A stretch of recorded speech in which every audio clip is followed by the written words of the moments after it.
Would your food choices pay off in heart health? Did you know that when you replace bad fats with healthier fats, like those in canola or other vegetable oils, it can lower bad cholesterol levels, and that's good for your heart. Here's a winning idea. Take up the challenge for good health, because the you of the future will say, fantastic! Learn more at heart.org/facethefats. Canola Info proudly supports the American Heart Association's Face the Fats campaign. Hey, there's my son. Hey, Dad. What's wrong with your voice? There is nothing wrong with my voice. Well, it's just sort of. Hello, Dad. Susan? Guys, I think it's about time to get in the car and maybe see some green things. What are these green things you speak of? This weekend, unplug. Getting closer to nature can get you closer to your family. To find the forest nearest you, go to discovertheforest.org. Brought to you by the U.S. Forest Service and the Ad Council. The official radio station of Super Bowl 56. Powered by Pepsi. WGSX Nathan 104.3. ESPN Northwest Florida. There's no need to fear. The Underdogs are here. The Afternoon Underdogs are on the air. Broadcasting from the Rib Crib Radio Room. Time to let the big dogs eat. 104.3 ESPN Northwest Florida.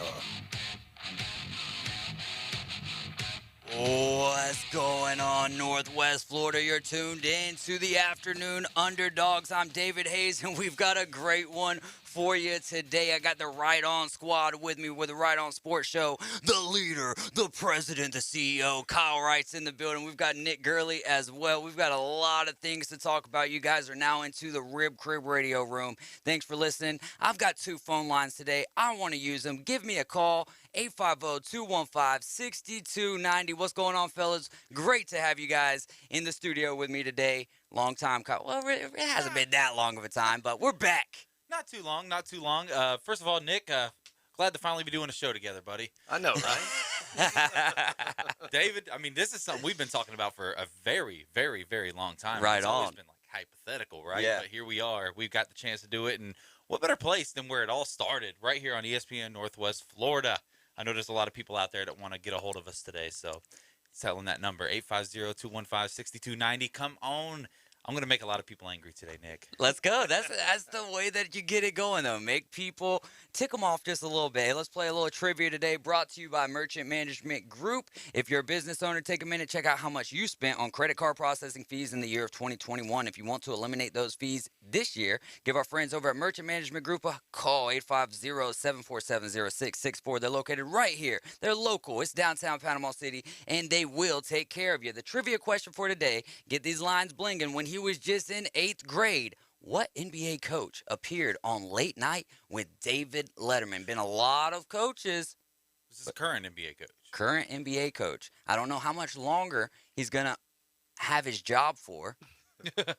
But he is nonetheless a coach right now. So before we get into some of the coaching changes going on in the National Football League, we're going to be talking a lot about quarterbacks today, a lot about Aaron Rodgers, what's going to be happening with that, what does the future hold for the Green Bay Packers. But now the Pittsburgh Steelers' job is officially opened up, right? Is it going to be Dwayne Haskins? Will it be Mason Rudolph? Or will it be none of the above? Because Pittsburgh Steelers quarterback Ben Roethlisberger retiring after 18 seasons. What do you guys think about this? Let's start it off with our very own Nick Gurley. Yeah, I think that with some of the quarterbacks coming out, it's kind of a weak class. I mean, honestly, outside of, the guys coming in for trades and stuff like that, but it's kind of anybody that's coming in for free agency is pretty weak. It's kind of a weak draft, too. Yeah, there's the quarterbacks available. I mean, you're going to have to give up a lot of picks for the likes of Aaron Rodgers or, Russell Wilson or any of those guys. So, Kirk Cousins, I know Kirk Cousins being thrown around a lot out there. So, Jimmy Garoppolo, which doesn't even make any sense to me as to even why he's even someone who's going to get traded in the first place. That phone's already ringing off the hook. Already ringing off the hook. Already. They just like it when celebrities are here. I know. I know. This is a lot of fun. I've never been on the ESPN radio show here, and this is awesome. This is a great experience here. It is great to have you. Boston Tim not feeling too well today, so we gave him the day off. He'll be back in the Rib Crib radio room with us Monday afternoon. Let's get over to the phone line. We've got Michael on the line. Mike, tell me, when he was just in 8th grade, what NBA coach appeared on Late Night with David Letterman? All right, well, your hint about losing his job makes me want to say the Lakers coach Frank Vogel. Yes, right? sir. Yes, sir. Hey, do me a favor. You just won yourself a $25 gift card to one of 5 restaurants. Do me a favor. Shoot me a text over to the same number that you called. That's 850-215-6290, and I'll take care of you from there, my man. Awesome. Appreciate it. All right. I want to do something real quick. Coach Oles, are you still on the line with us? Yes, I'm still on the line. All right. I just wanted to make sure that both of my phone lines were working. So how's everything going, Coach? Everything's going good. We got regional girls weightlifting tomorrow, and then after that, tennis season is going to start soon. Oh, tennis season. All right, Coach. Well, let's get you on the air here soon and get us all prepped up for tennis season, and stop by sometime this week and get yourself a 12-pack from Buffalo Rock or Grey Pico. All right, thank you so much. I will. Yes, sir, Coach Oles. Ladies and gentlemen, let's keep it rolling right on down the line. Well, no, let's stay here with Big Ben. Kyle, what are your thoughts here with Big Ben retiring, and is this good or bad for the Pittsburgh Steelers, at least for the year of 2022? Oh, bad for the Steelers, good for Big Ben. Listen, I mean, we could do all the talk and everything, but Big Ben still was slinging the ball around this year. Even though he couldn't get around the pocket, like, Ben still kind of did Big Ben things. Yep. And I think that, like, if he was on a different team with a better offensive line, with maybe better weapons on the offensive system, like, he could probably still play another 2 years. But for where he's at and being that guy, like a franchise kind of guy, I think this was 2 years overdue. I know that probably contradicts exactly what I just said, but he should have left 2 years ago when he was kind of on top, like before that big injury last year.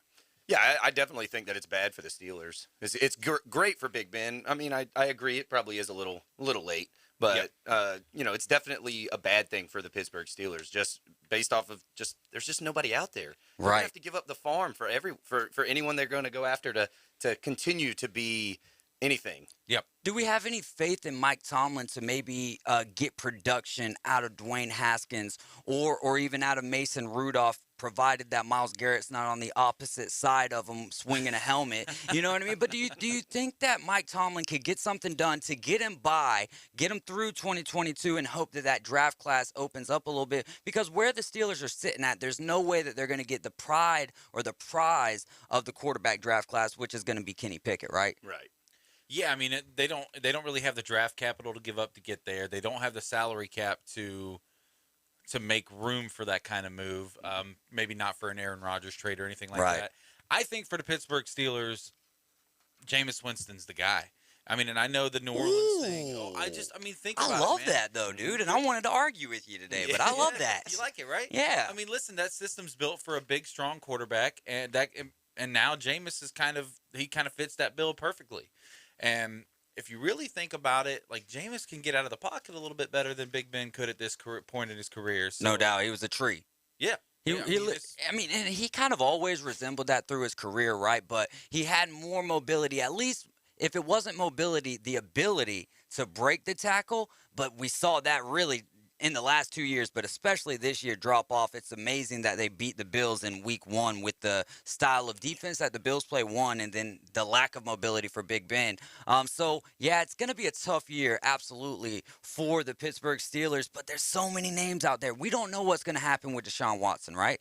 He could get cleared of those 22, 23, whatever it is, things that he's got going on.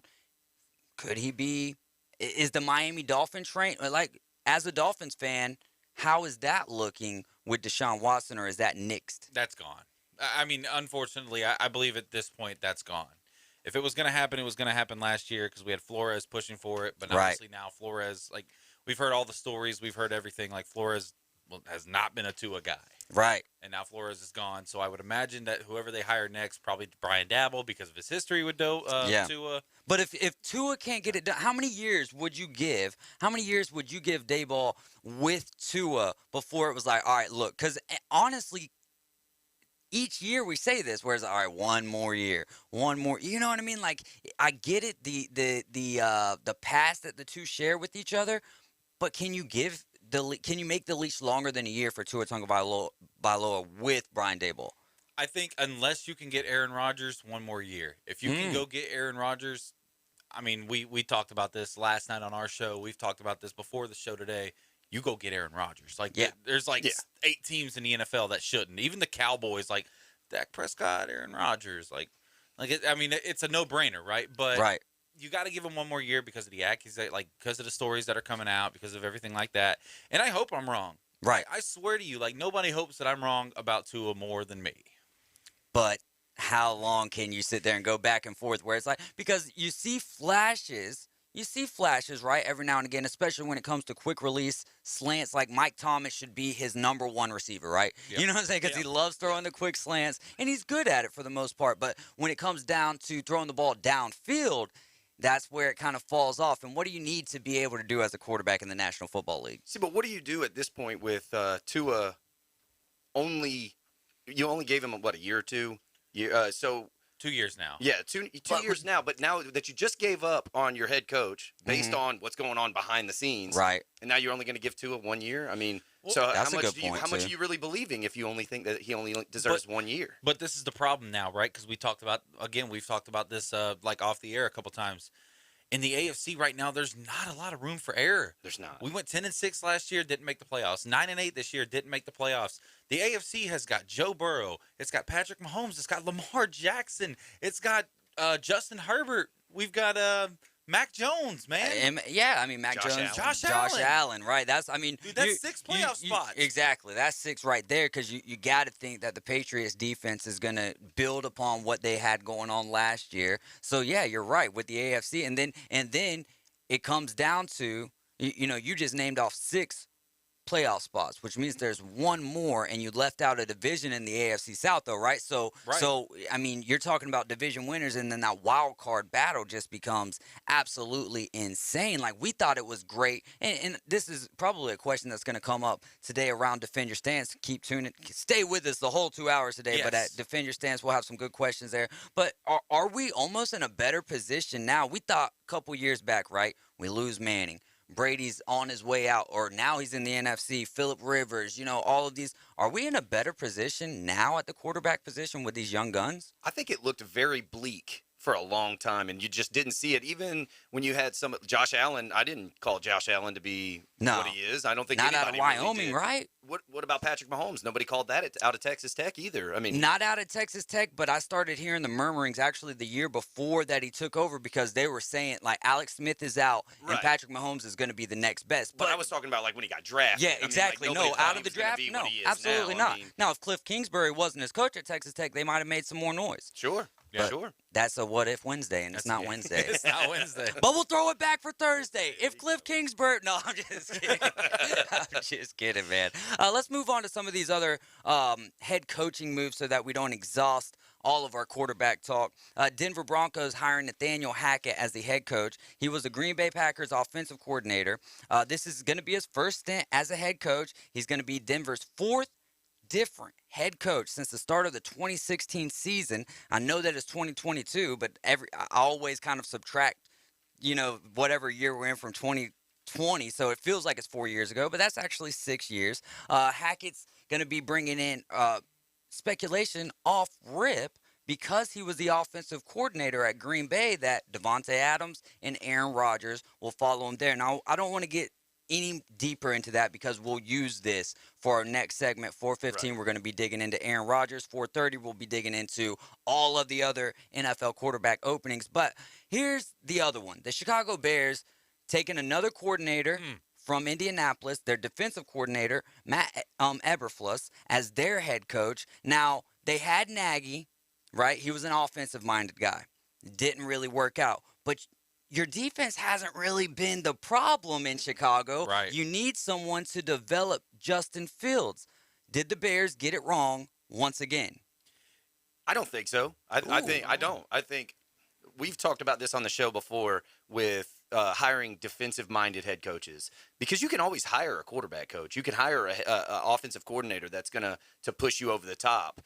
I don't believe that the head coach has to be that person that pushes the quarterback over top. Now, you take that defense out of Chicago, and yeah, the defense was great for 2 seasons? I mean, this isn't the 80s. Right. You know, they were great for 2 seasons when Khalil Mack first came over and all of that good stuff. But outside of that, they really haven't been in the top 10 for several seasons now. Mm-hmm. Sadly, I think my take is going to make a lot of fathers very angry, and I'm talking like boomer fathers. But I disagree with Nick.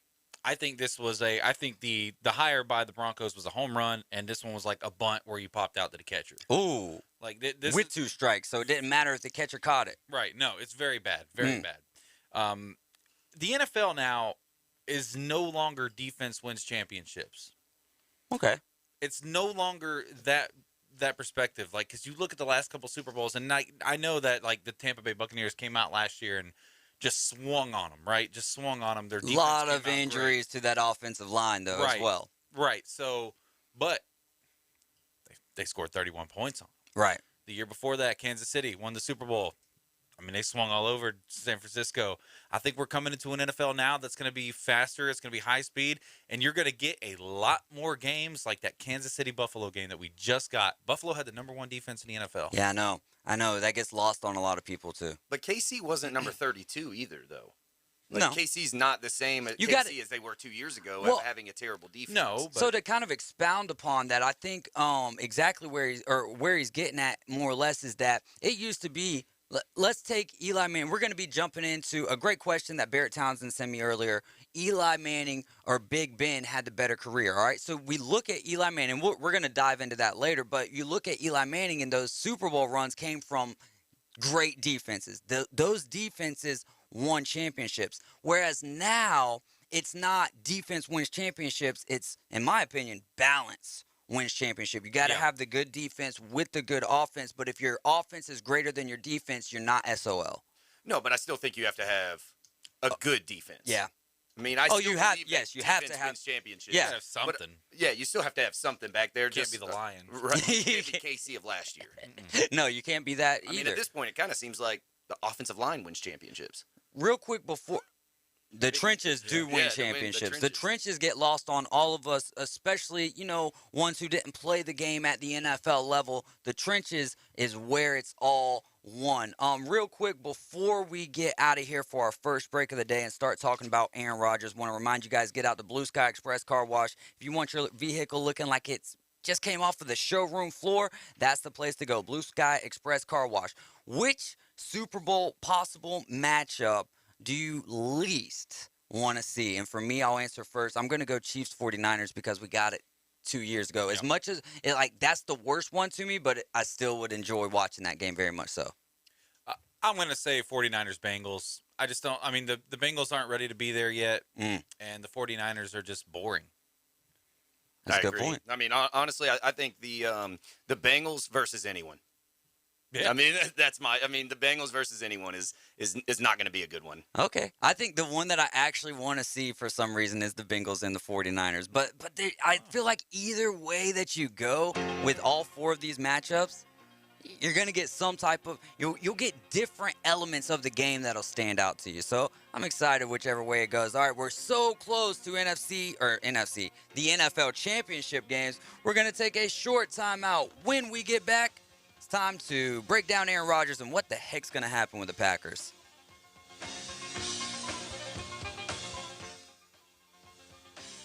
Weather forecast overnight, clouds will lower and thicken, 45 to 52, light east winds. A weather system coming in Friday, a weak one, with a chance of a few showers, mostly cloudy near 60, light northwest winds developing. It'll be breezy to windy Saturday, mostly sunny, highs around 45, 50s with sunshine Sunday. This weather forecast has been brought to you by All About Garage Doors, your garage door repair specialist. For 104.3 ESPN Northwest Florida, I'm meteorologist Tim Root. 104.3 ESPN Northwest Florida presents NFL Conference Championship Sunday. First, it's the Cincinnati Bengals at the Kansas City Chiefs. Touchdown! Coverage starts at 1:30, kickoff at 2. Then, the San Francisco 49ers are at the Los Angeles Rams. And the kick is good! Kickoff Sunday at 3:30 right here. 104.3 ESPN, Northwest Florida. Have you been to Jin Jin Super King Buffet? It's not your average Jin Jin. Well, here's what you're missing. Jin Jin Super King Buffet has competitive pricing, a great selection, extensive buffet options perfect for family dining. Menu options also include top quality seafood, hibachi and sushi bar, or select their mouth-watering crab legs by order. Bring the family out to Jin Jin Super King Buffet, located next to Wonderworks at 9802 Front Beach Road on Panama City Beach. What are you so happy about? I'm on the pill. Aren't you two a bit old to worry about having more kids? Not her. Me. You lost me there, buddy. Steelman pills. Things weren't always looking up, if you catch my drift. So, my doctor prescribed me a little something. Like Viagra? Yeah, but that's expensive, and it wasn't covered by my insurance. Steelman pills cost me less than $3 a pill, and virtually the same effect. I just called and got over 40 pills for only $99. I have this friend who might be looking. Well, if your friend wants some help, the consultation is free over the phone. No clinic. Steelman Pill sends it in the mail in a confidential package. I'm on it. I mean, my friend will be on it. Steelman Pills. Going the extra mile to help men with erectile dysfunction. 800-764-9168. 800-764-9168. 800-764-9168. That's 800-764-9168. Doing what other stations can't. The Afternoon Underdogs is live and local inside the Rib Crib Radio Room. 850-215-6290. When you have completed dialing, listen for the ringing signal. 104.3 ESPN Northwest Florida.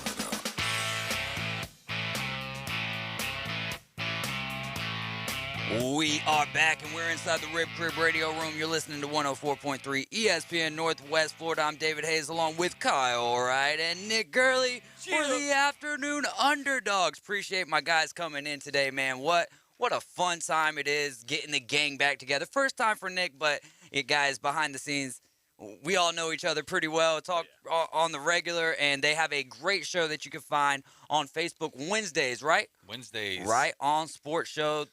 Great show, as always. You know, Kyle Wright loves to be getting under people's skin, and he does a great job at it. Let's lead off here with Aaron Rodgers.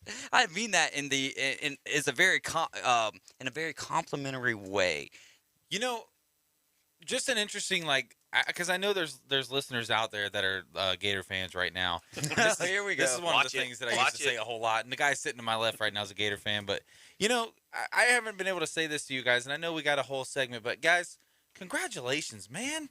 You guys did all of that. All the New Year's Six Bowls. And now you still had to hire a coach. Good job. How do you? All right, since we're kind of segueing a little bit off, and we're going to get right back into Aaron Rodgers, we got plenty of time for that. Napier, Nick Gurley, how will Napier do as the head coach for the Florida Gators in year one? Year one, I think that 7-8 wins. 7-8? I think if he doesn't, people are going to start thinking something, so he's going to have to. Okay. So, I mean, there's the expectations there are entirely way too high. I mean, it's the Florida Gators, just like Florida State. Nobody expects Florida State to go 4-7, 6-6, whatever. Nobody expects the Florida Gators to do that either.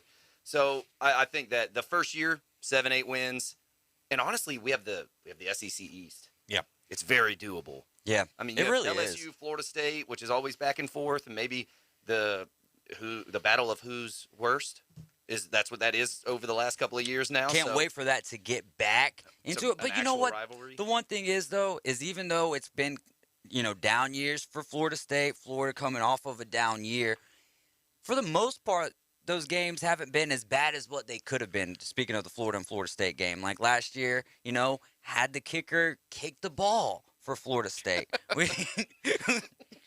We could be talking about a totally another outcome. I'm glad it happened because that's like the best summary I can give anybody of Florida State over the last couple of years.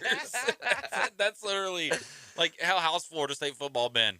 Let me show you this clip. Let me show you this clip. Just watch this. My question, though, for Billy Napier pretty much comes down to, do you really want to ride with Emory Jones? Like, are you comfortable as a Florida fan with Emory Jones leading the Gators? And then we'll find out what Kyle thinks. Absolutely not. Absolutely not. But to tell you the truth, I think Anthony Richardson's going to be the starter. Okay, AR-15. Yeah, Anthony Richards is going to be the starter, but Emory Jones just doesn't have it, and I don't believe that anybody thinks he does. Mhm. Billy Napier, I think it's going to end up changing anyways because he's going to go. I mean, his offenses are more run based, Right? So we have all of the running backs that we need. I mean, honestly, we could turn into an actual running team, which is what we were supposed to be this year, but got away from it at times. And they said they were going to go with the hottest hand. They never did. They never went with the hottest Damian hand. Pierce was on fire the entire season, Yeah. and they gave him the ball 7 times a game. It made no sense whatsoever. So I think that, but I'm not sure if you guys have followed any of the hirings that he's made.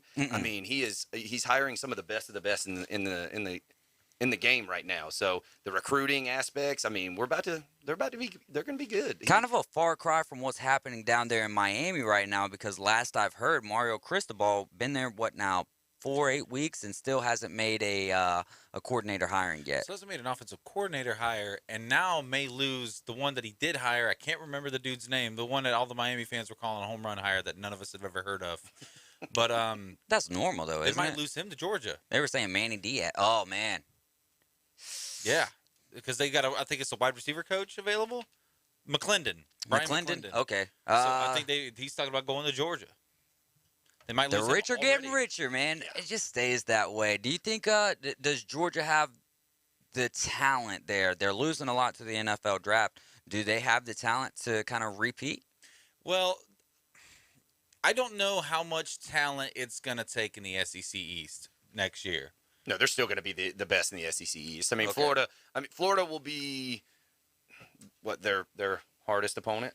Yeah, and Florida is coming off at least from the SEC East side of things. Yeah. I mean, honestly, I don't know who they play out of the West either. Do they play A&M or I mean, they don't play Alabama next year. Well, they're going to play Auburn for sure because that's their cross division rival. What a powerhouse, a blue blood. And I don't think it'll be Alabama because we played them in the regular season, I believe, 2 to 3 years ago. So you know how long it takes to get around to those opponents. So it could be like an LSU. But then again, if you go down the list of those teams in the West, is there one that you're like, ooh, yeah, let's take them? You know what I mean? It's not like looking at the East and be like, give me Vandy. Right, yeah. You can't say Kentucky anymore because that program's kind of gotten to a point where Florida last year. Can't say Ole Miss. Can't say Mississippi State even. Right, because that's not a slouch team, you know what I mean? They can play good defense any given time, and who knows if Mike Leach ever really kind of gets into that which I think he's done a good job at making that program be what he wants it to be and not just using what they used to have. Mike Leach went to I know Aaron Rodgers is not going to go to the SEC. I was reading Chef. We're going to talk Chef about Aaron Ross. Rodgers. Yeah. I promise. We're going to talk about Aaron We Rodgers. turned into the Coach James Hill show real quick, didn't we? No doubt. I love them guys, though. Heck they have yeah, good man. content. And Brian Haddon's been filling in for him, doing an absolutely fantastic, unbelievable job. Yeah. Man, also, we have the next segment slotted out for Aaron Rodgers as well. So Exactly. We planned this. We planned this nightmare. No, but, oh, man. The thing about Mississippi State for Mike Leach is, dude, if you go to Mississippi State and you win 8 or 9 games, you are God. Yeah. You are God. Look at Dan Mullen. I mean, he got one of the best jobs in the country because he put out 2 good pros. Yeah. Montez Sweat and Dak Prescott. Yeah. Man, that's a fantastic point, though. And the problem with him is he just can't recruit. We didn't get anybody. Cancer doesn't want to. Well, he's too lazy to recruit. Yeah. Excuse me. Which you can't do that in the SEC, right? You can't do that anywhere. Do you think was that the moment that Dan Mullen lost you, or was that earlier on in the season? So I didn't really have that much faith in him. I mean, me and Kyle have talked about this before. That he's just that guy that he keeps you close, kind of like how people were thinking of Kirby Smart there for a little while. Yeah. I mean, everybody was like, well, they can't win in that big game. They can't win that big game. And now they've won it. Now I guarantee they're going to lock him up for the rest of his life. Mm-hmm. But, so he kind of kept us there, so you couldn't be that unhappy. One and done. You think so for Kirby Smart? For the Georgia Bulldogs, yeah. For the Georgia Bulldogs. So it'll be another 40, 41 years before I hope it's they're not going back to be in? that long, but it's so. not going to be it's not going to be very soon. I think they're going to still be in it. I think they're going to finish next year in the top 10 because I think they're going to end up, losing. I think he's got the there at end or blueprint of what he needs. What's so surprising is that and I don't want to take anything away from him because the kid just did so amazing, but is it not somewhat surprising that they got it done with the mailman and Stetson Bennett? Yeah, like contrary to my shirt underneath this, lightning doesn't seem to strike twice. Yeah. And, I mean, the last quality Georgia quarterback was Matthew Stafford. Other than that, I mean, they've had so many guys go through there and get close. And Stetson Bennett had a great game. Yeah. But he had to do it against a team that already molly-whooped him. Yeah. I mean, and if you played that game a third time, who knows Alabama would molly-whoop them again. It could happen that way. That game was Alabama had a ton of injuries. So I many. it was their best players were off the field, which I get it. They're going to replace them with other 5-stars, and that's what everybody's going to say. That's coming from a Gator fan. I absolutely hate the Bulldogs. No dollars. Well, yeah, exactly. You got to take that angle. That was though, the man. one time I was rooting for Alabama. My wife was looking at me at home going, like, what are what's you doing? going on? Aaron Murray was solid from Kyle Albritton. No, he wasn't. That's kind of crazy that Kyle's saying that because he's a big Florida Gator fan too. He was SEC East solid. No, that's like you saying, bring on Emory Jones to be the quarterback for the Florida Gators because I would love that as a Florida State fan. Yeah, he threw 3 picks again. He kept us in the game single-handedly. They All would have right. blown us out. Let's get Jordan to our Travis went original down topic. especially. See if we can get a couple of minutes in here. That was the SEC updates brought to you by 104.3 ESPN Northwest Florida. All right, so with the Denver Broncos hiring Nathaniel Hackett, which we already kind of went over this, we think that the Broncos made the better hire than what the Bears did. But with this hire, do the Broncos stiffen up make their odds better of landing? Will Aaron Rodgers and Devontae Adams follow Hackett to the Denver Broncos? My question is can they? Because I know his contract, it's not like he's a free agent. He's not going and picking somewhere. Adams is unrestricted. No, though. Adams is. Yeah, so I think Adams really decides on where he's going to go, but Aaron Rodgers really doesn't have a decision in this, does he? That's what's so weird about reading the contract. You know what I mean? Because all the Packers fans are like, he's gone, But when you look at his contract, he's still under contract for the year 2022, and 2023 is the year voided. So unless somebody can explain something different to me than what I'm reading, which I'm sure is very possible, you know what I mean? I read at a 3rd grade level. But, that's the only thing for me is That's high education. That's very good. I went to Mosley, so I got like 4th grade. Yeah. Oh, man. So what are you thinking here with Aaron Rodgers? What is the future hold for Aaron Rodgers? And then we'll get into the Packers next segment. I do not think it is in Green Bay. Actually, I know it's not in Green Bay. The politics of that situation, we'll see how it plays out, right? Like how it happens, why it happens, when it happens. It will not be in Denver, though. Mm-hmm. And I know Denver fans are very hopeful.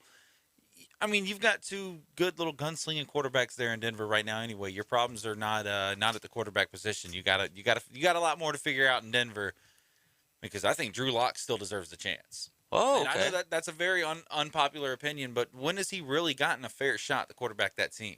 Well, didn't he quarterback him in 2020? Yeah, but he didn't have Tim Patrick wasn't taken off. He didn't have Jerry Jeudy wasn't healthy. He didn't have Cortland Sutton has played like 4 games in the last 20 years of his life. So I don't hold 2020 against anyone, though. No, that's true. That's college football or pro. I don't hold 2020 against anybody. No, but I think I don't think it'll be in Denver. And just because of I hold 2020 against some people, but nothing in the sports world. Nothing in the sports world. There you go. I like that.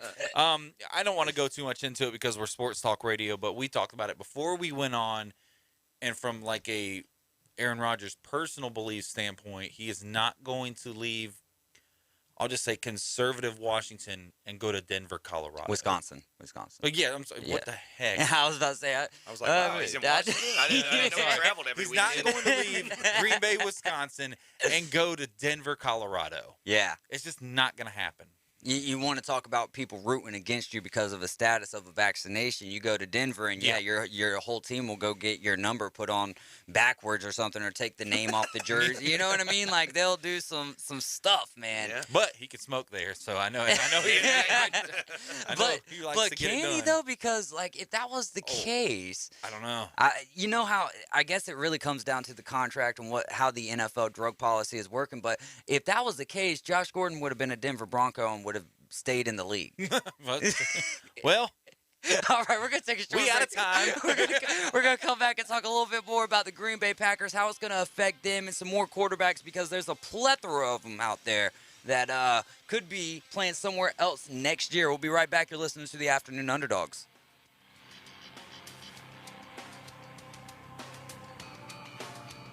104.3 ESPN Northwest Florida. Colin Cowherd.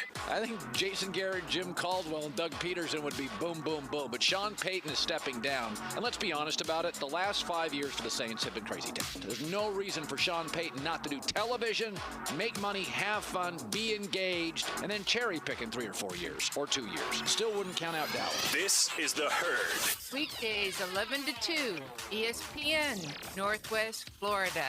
Mid-South Lumber has new owners. Stop in and visit Ann and Dave. They're on site every day to make you a priority. They're not the typical big box store, and customer service is their #1 priority. Locally owned and operated for over 40 years. Transform your home with James Hardy Siding. Durability, fire resistant, sustainability. James Hardy Color Plus is virtually maintenance free and comes with a 30-year warranty. Mid-South Lumber, the biggest little lumber yard in Panama City.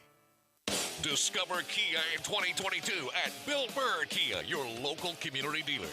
Let your New Year adventures begin in a new Kia. Stop by and test drive any of our all-wheel drive Kias and gear up for winter.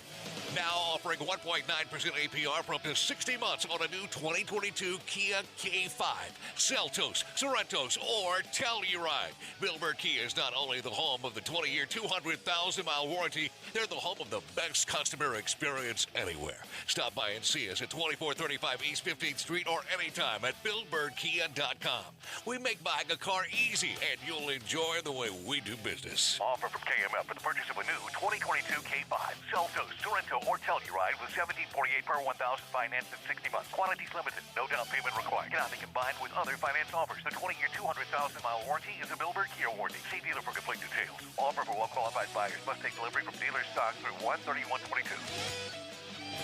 Safety is important, not just for you, but also for your family. Emerald Coast AMSL specializes in women's and children's safety and self-protection. They offer a variety of products from stun guns, striking tools, pepper sprays, including GPS-enabled sprays, personal alarms, safety whistles, and more. Give the gift of self-protection and contact Michelle and Rick today, 850-358-2810, or visit their website at emeraldcoastdamsel.com. Independent Damsel Pro for damsel in defense. The next evolution in sports talk radio. It's the Afternoon Underdogs, broadcasting from the Rib Crib Radio Room. 5, 4, 3, 2, 1. Engage. 104.3 ESPN Northwest Florida.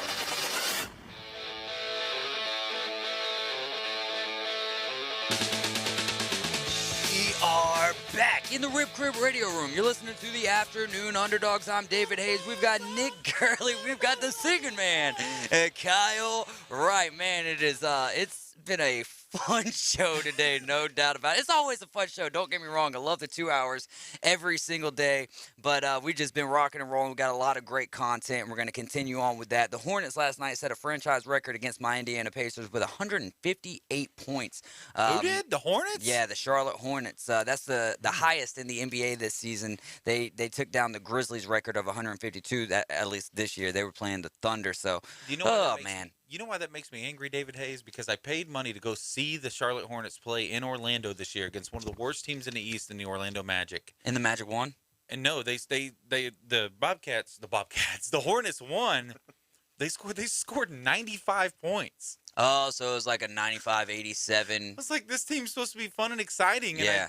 I get to see him play. Was LaMelo playing? Yeah, Melo played. Melo had 11 points. What's your thoughts on LaMelo? Not anything. I don't even care about how he plays on the floor necessarily as much of, when Lonzo came out, it was pretty polarizing, right? You were either like a Lonzo fan or you hated him and you hated his dad. Like, not, you know what I mean? Not because you don't know him personally, but you take that stance. So with LaMelo, do you have a stance on LaMelo, or is it just like he's another player in the NBA? I think LaMelo carries less drama than his brother did when he came into the league. He's the most talented of the three Ball brothers, but that's not saying much because he's overrated doo-doo too. See, I like the kid on the floor too, but I don't know what it is about him. It's kind of like Jake Paul, Logan Paul. I really don't care for either one of those, but if I were to have to pick one to hang out with or one to like follow or whatever, for me it would actually be Logan Paul rather than Jake Paul, because I feel like he's got some. And not saying Jake doesn't. They're doing great things. They're great hustlers. You know what I'm saying? But I just feel like Logan is somebody who I could actually conversate with, whereas Jake would do whatever he can do to piss Dana White off. Yeah. So there you have it. Let's get into the Packers. Actually, talk about the Packers this time. Yeah. What does this mean for the Green Bay Packers now? Especially, they were at least expected to get to the NFC Championship, and that did not happen this year. 0-4 now. Aaron Rodgers is against San Francisco. What are you thinking over there, Kyle? What's the most politically radio correct way to say that you are screwed? You are screwed. That's pretty good right there. There it is. Cool. Got it. If I'm a Packers fan, we got one in the comments right here. Ross Robinson, Chef Ross. Give us a call. Anybody give us a call. Oh, yeah. I want to try to get two people talking on the line at the same time today, man. See if it's a complete nightmare, if it worked out. I don't know, man. I think I got to turn down the levels a little bit tomorrow, but it's something that we can manage. We'll just turn the headphones down and not actually listen. It could be a complete nightmare, just like the Jordan Love show. Yeah. Yeah. Because that's what I think is going to end up happening in Green Bay this year. Somebody call it. There it is. Yeah. So that's what we got to do is make fun of other teams. All right. See? I'm figuring it out now. We're learning. We're learning. No, man, I think it's a complete disaster down there right now. Or up there, we should say. Up there, yeah. In Green Bay. You thought it was Washington. You think it was... Yeah. Over there in Green Bay, Canada. Green Bay, Canada. Let's get over to the phone line. Go ahead, caller. You're on the air. Yeah, I think Aaron Rodgers is done, with the whole Green Bay Packers. Yeah, definitely. I'm sorry. I didn't realize you were... Yes, he's done. Gone. I think he's out and about. So where do you think he's going to be going? In teams that need a QB. I think that's a great pick. I love possibly it. Chicago, but Chicago's on a rebuild. He doesn't want rebuild. No, he's already a part owner. Hey, thanks so much for the call, my man. No problem. Absolutely. All right. So he's going to be going to a team that needs a quarterback. I love that take. I think that you can't go wrong with that take, right? What are some teams out there that you would, let's put it this way, what are some teams out there that you would like to see Aaron Rodgers playing on? Take yourself out of your fandom for your team or whatever, and what are teams that Aaron Rodgers would fit in from the jump with? Well, even throwing my fandom aside, dude, it's a perfect fit. The Miami Dolphins. There's not a better fit out there right now for Aaron Rodgers. They've got a good young system. They've got a building offensive line. They've got Mike Gesicki. They've got Jalen Waddle. They need another wide receiver. So guess what? We got the cap space. Come on, Devontae.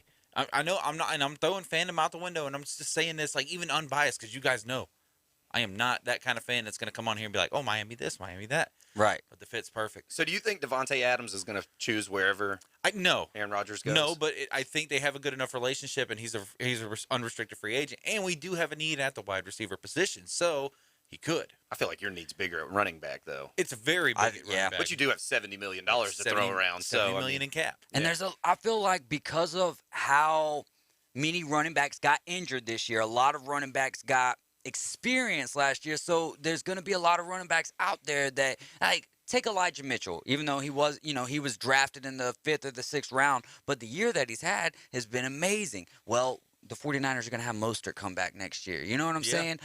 There's still going to be Trey Sermon, who there's so many running backs out there.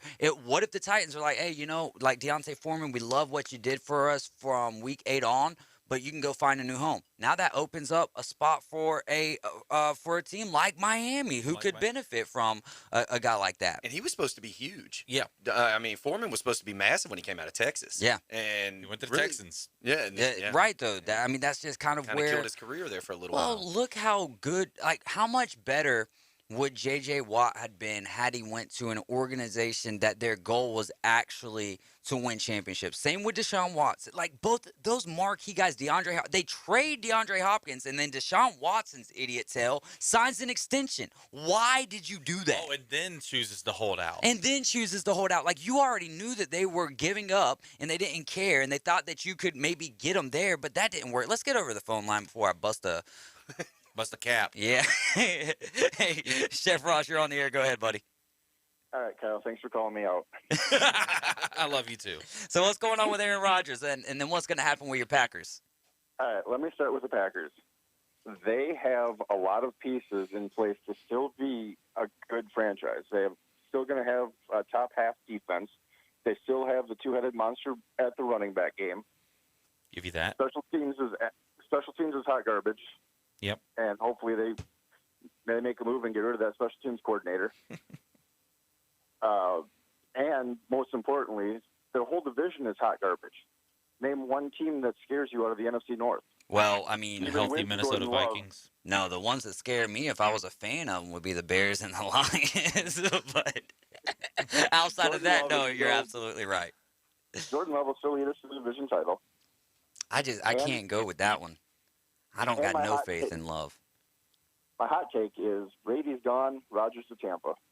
So Aaron Rodgers to Tampa. Oh, man. He does want to be somewhere warmer. I think it's a good take. He does want to be there. It's a great take. It's just I wouldn't want to see that. You know what I mean? Well, yeah, nobody wants to see anybody follow in the same footsteps as the GOAT. So that's true. Jersey numbers available. Yeah, right. The other thing not mentioned go ahead. is for over 30 years, we've had Hall of Fame quarterback talent. Only 2 rings and 3 Super Bowl appearances. How do you change that? Less caliber or lower caliber quarterbacks? Get an actual owner? Yeah, we're never going to get an owner. I love the fact that we're not going to have an owner. Chef Ross, hey, we're up against a break, my man. Thanks so much for the call.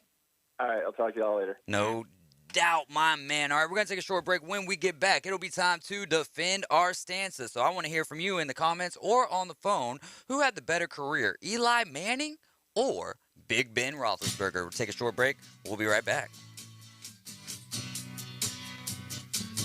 Weather forecast overnight, clouds will lower and thicken, 45 to 52, light east winds. A weather system coming in Friday, a weak one, with a chance of a few showers, mostly cloudy near 60, light northwest winds developing. It'll be breezy to windy Saturday, mostly sunny, highs around 45, 50s with sunshine Sunday. This weather forecast has been brought to you by Mid-South Lumber, best little lumber yard in Panama City and Youngstown. For 104.3 ESPN Northwest Florida, I'm meteorologist Tim Root.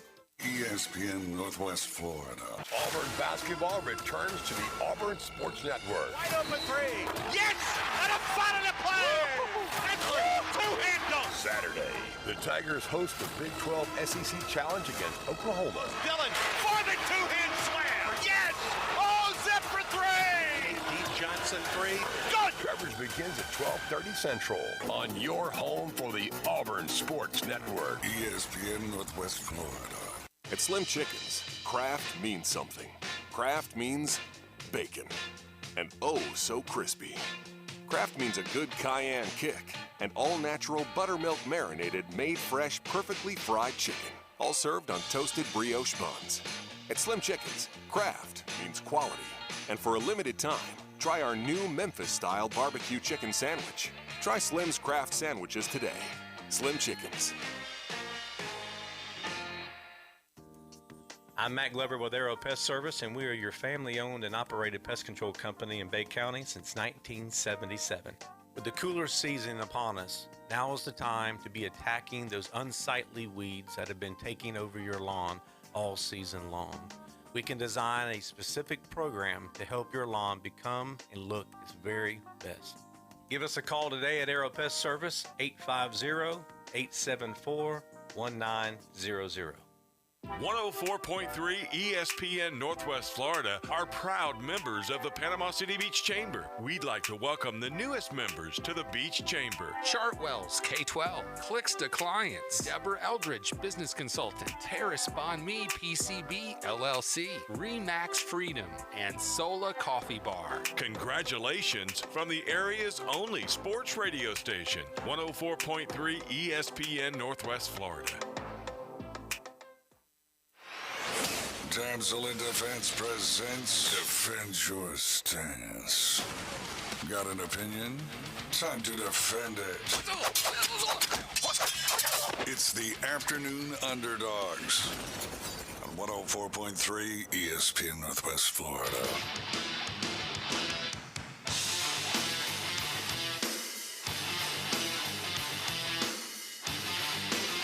This is Defend Your Stance, brought to you by Emerald Coast Damsel, Independent Damsel Pro for Damsel in Defense. That is Caveman Rick and Michelle Nowalinsky. They'll be in Fort Walton this weekend. We pity the fool who doesn't use our tool. And the Grand Slam of Cash, brought to you by 104.3 ESPN Northwest Florida. Today's code word is COST. C-O-S-T. Take that code word to ESPNPC.com.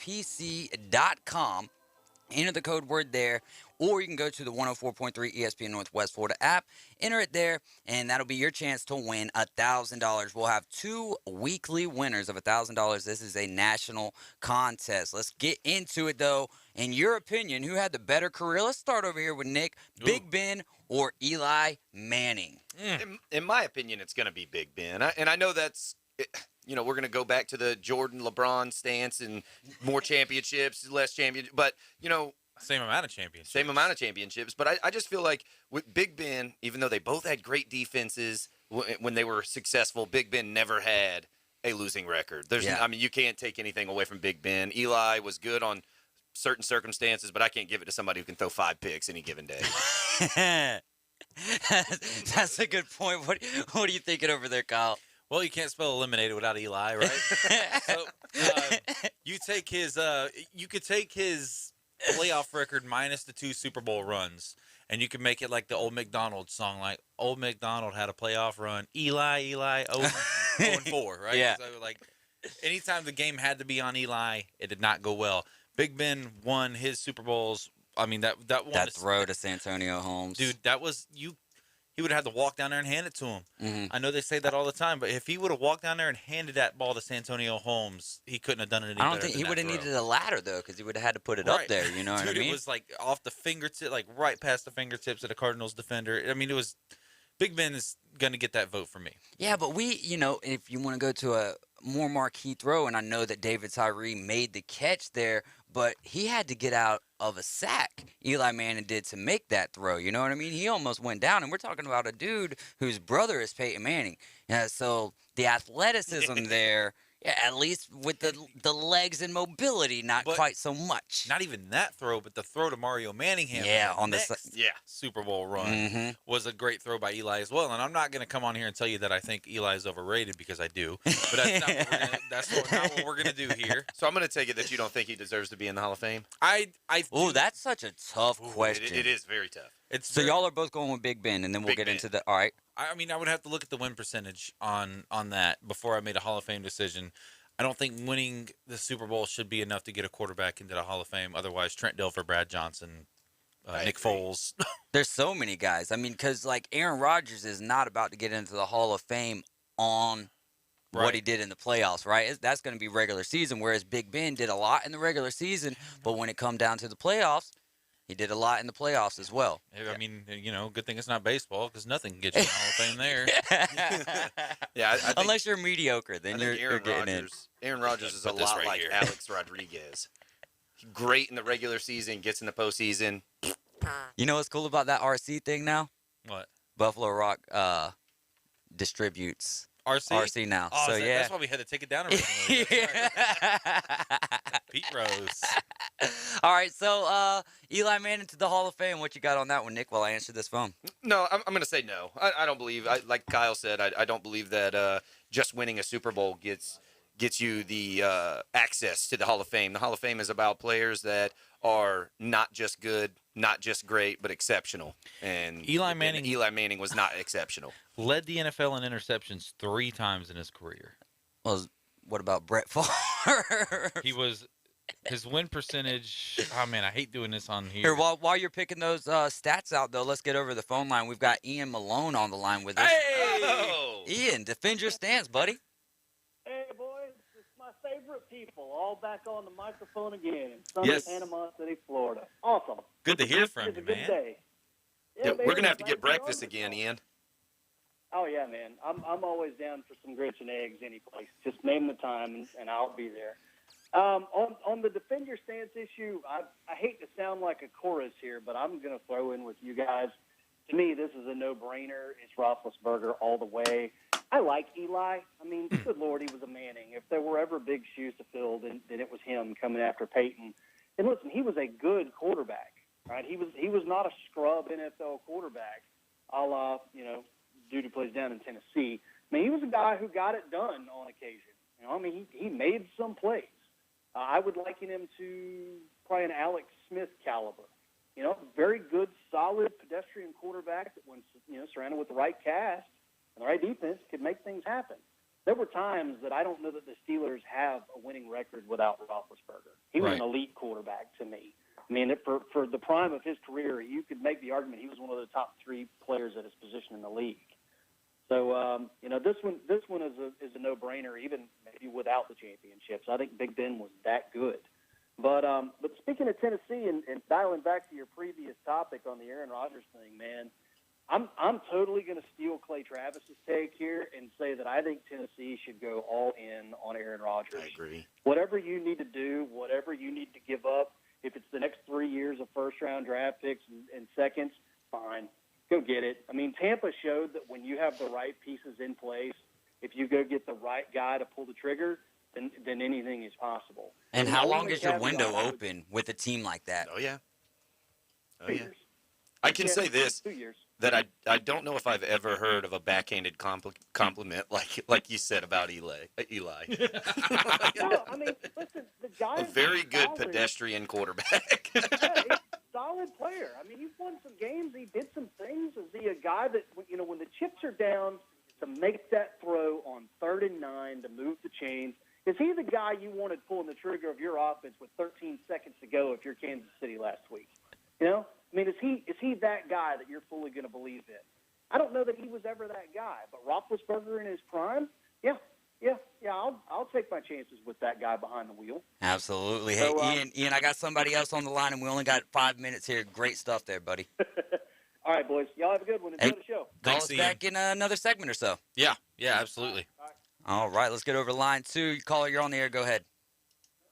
Okay, listen, they're doing the comparison between Ben Roethlisberger and Eli Manning, and I think, hands down, Ben overall had a better career. When you look at the kind of a quarterback they both are, Ben definitely, he was bigger, stronger. I think he had better mobility. Just overall, when you look at the numbers, there's no question about that. But how do you guys feel about this? You got Troy Aikman, okay, who's a Hall of Famer. This man has about 165 touchdowns and about 140 picks. Are those numbers warrant for somebody to be in the Hall of Fame? I know he's got 3 Super Bowls. I get all that. But so when you compare his numbers to Eli Manning, it's not even close.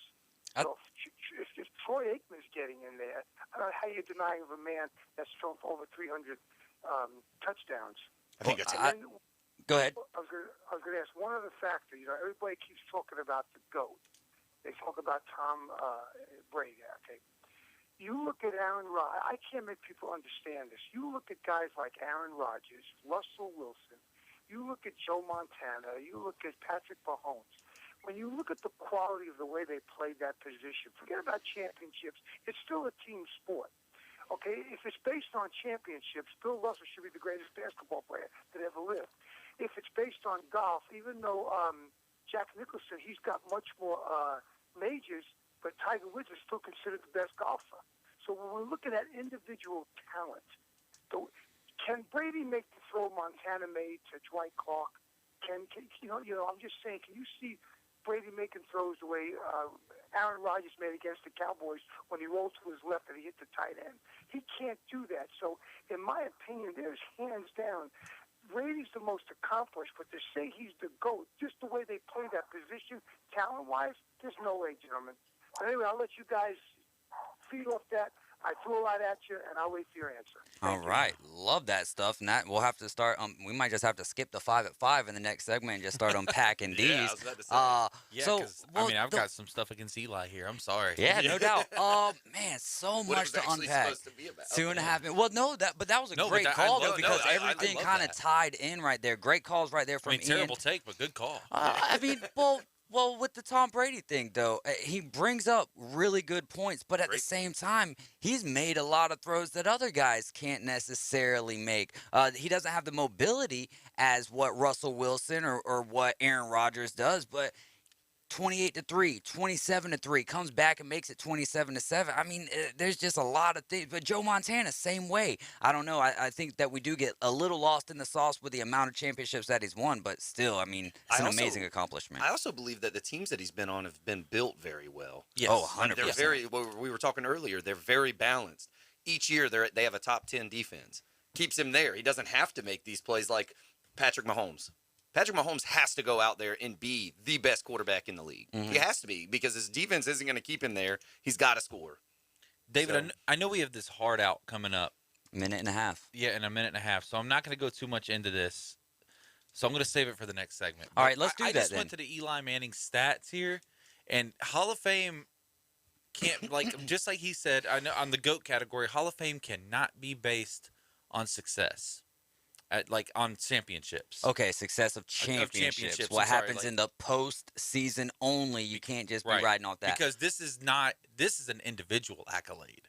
This is not like you were on 2 Super Bowl winning teams. Even though you got Super Bowl MVP, this is not. So, real quick, since we only got 50 seconds here, I want to say with Troy Aikman being in the Hall of Fame, and yes, he does have 3 championships, but if he wasn't a Dallas Cowboy, I don't think that he gets into the Hall of Fame because not only is he not going to win 3 championships because he wouldn't be with the Cowboys, but being America's quarterback essentially helps you out. So I make that correlation to Eli Manning taking down the 19-0 New England Patriots. Yes. So maybe just off of that, we would see him get in. Hey, keep the calls rolling. 850-215-6290. We're going to take a short timeout, pay the bills. When we get back, we're going to keep it rolling.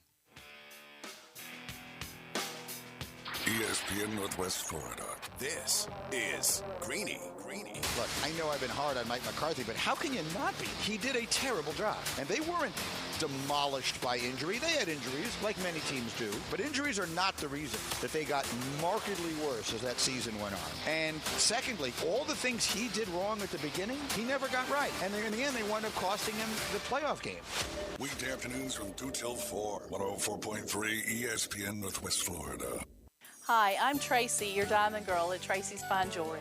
Shopping for the perfect diamond can be difficult, but that's why I've trained my staff to be helpful and to offer you a stress-free diamond experience. Pick your sparkle and use our easy layaway plan. Every woman deserves an exquisite diamond from your diamond girl at Tracy's Fine Jewelry. We don't work on commissions. We work for smiles and I-dos. So if you're tired of high-pressure salespeople, stop by and see us today at Tracy's Fine Jewelry.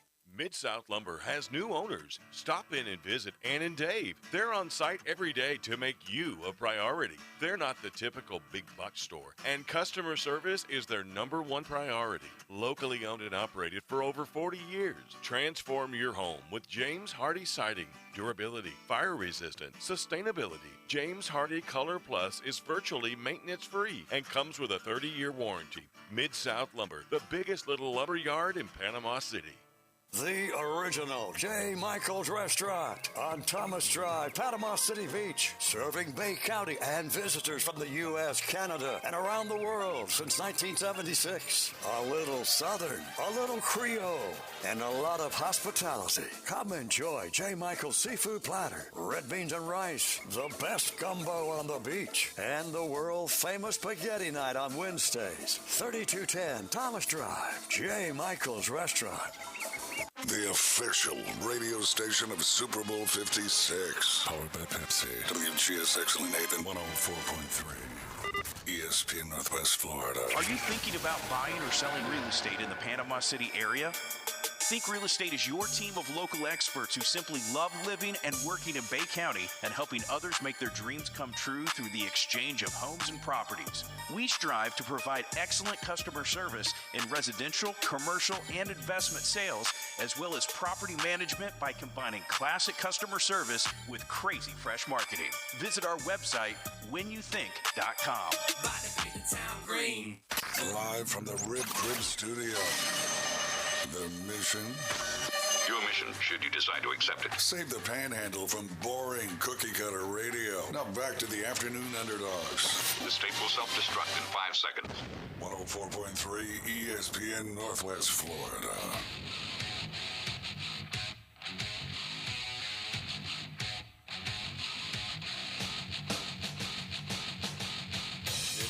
Welcome back into hour number 2 of the Afternoon Underdogs.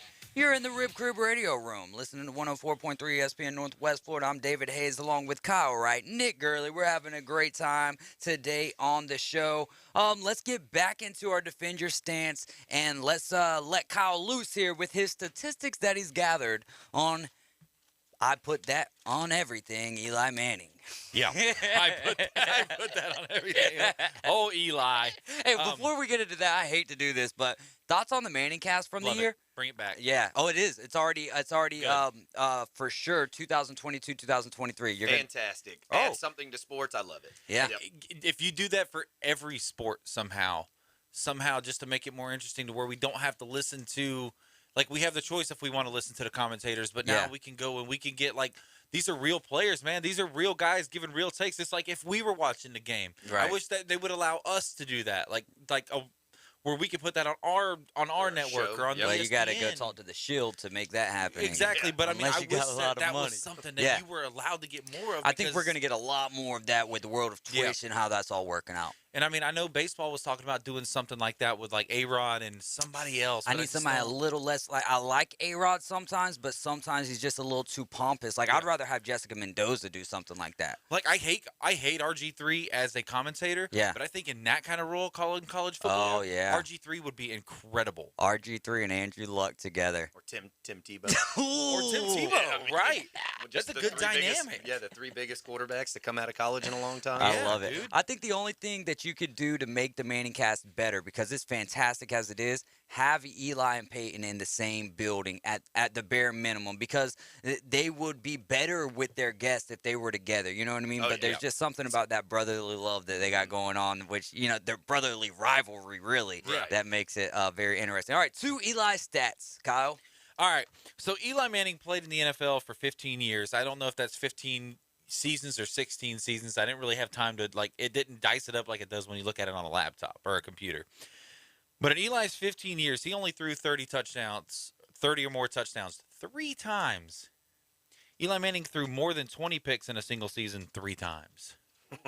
You saying those seasons cancel each other out? Absolutely. I wonder how many of those seasons were equal. The season that he threw for over 30 and threw for over 20. They were not. They were not I like the to same call seasons. Jameis Winston. Jameis Winston seasons, right? But in 2013, he threw 18 touchdowns and 27 picks.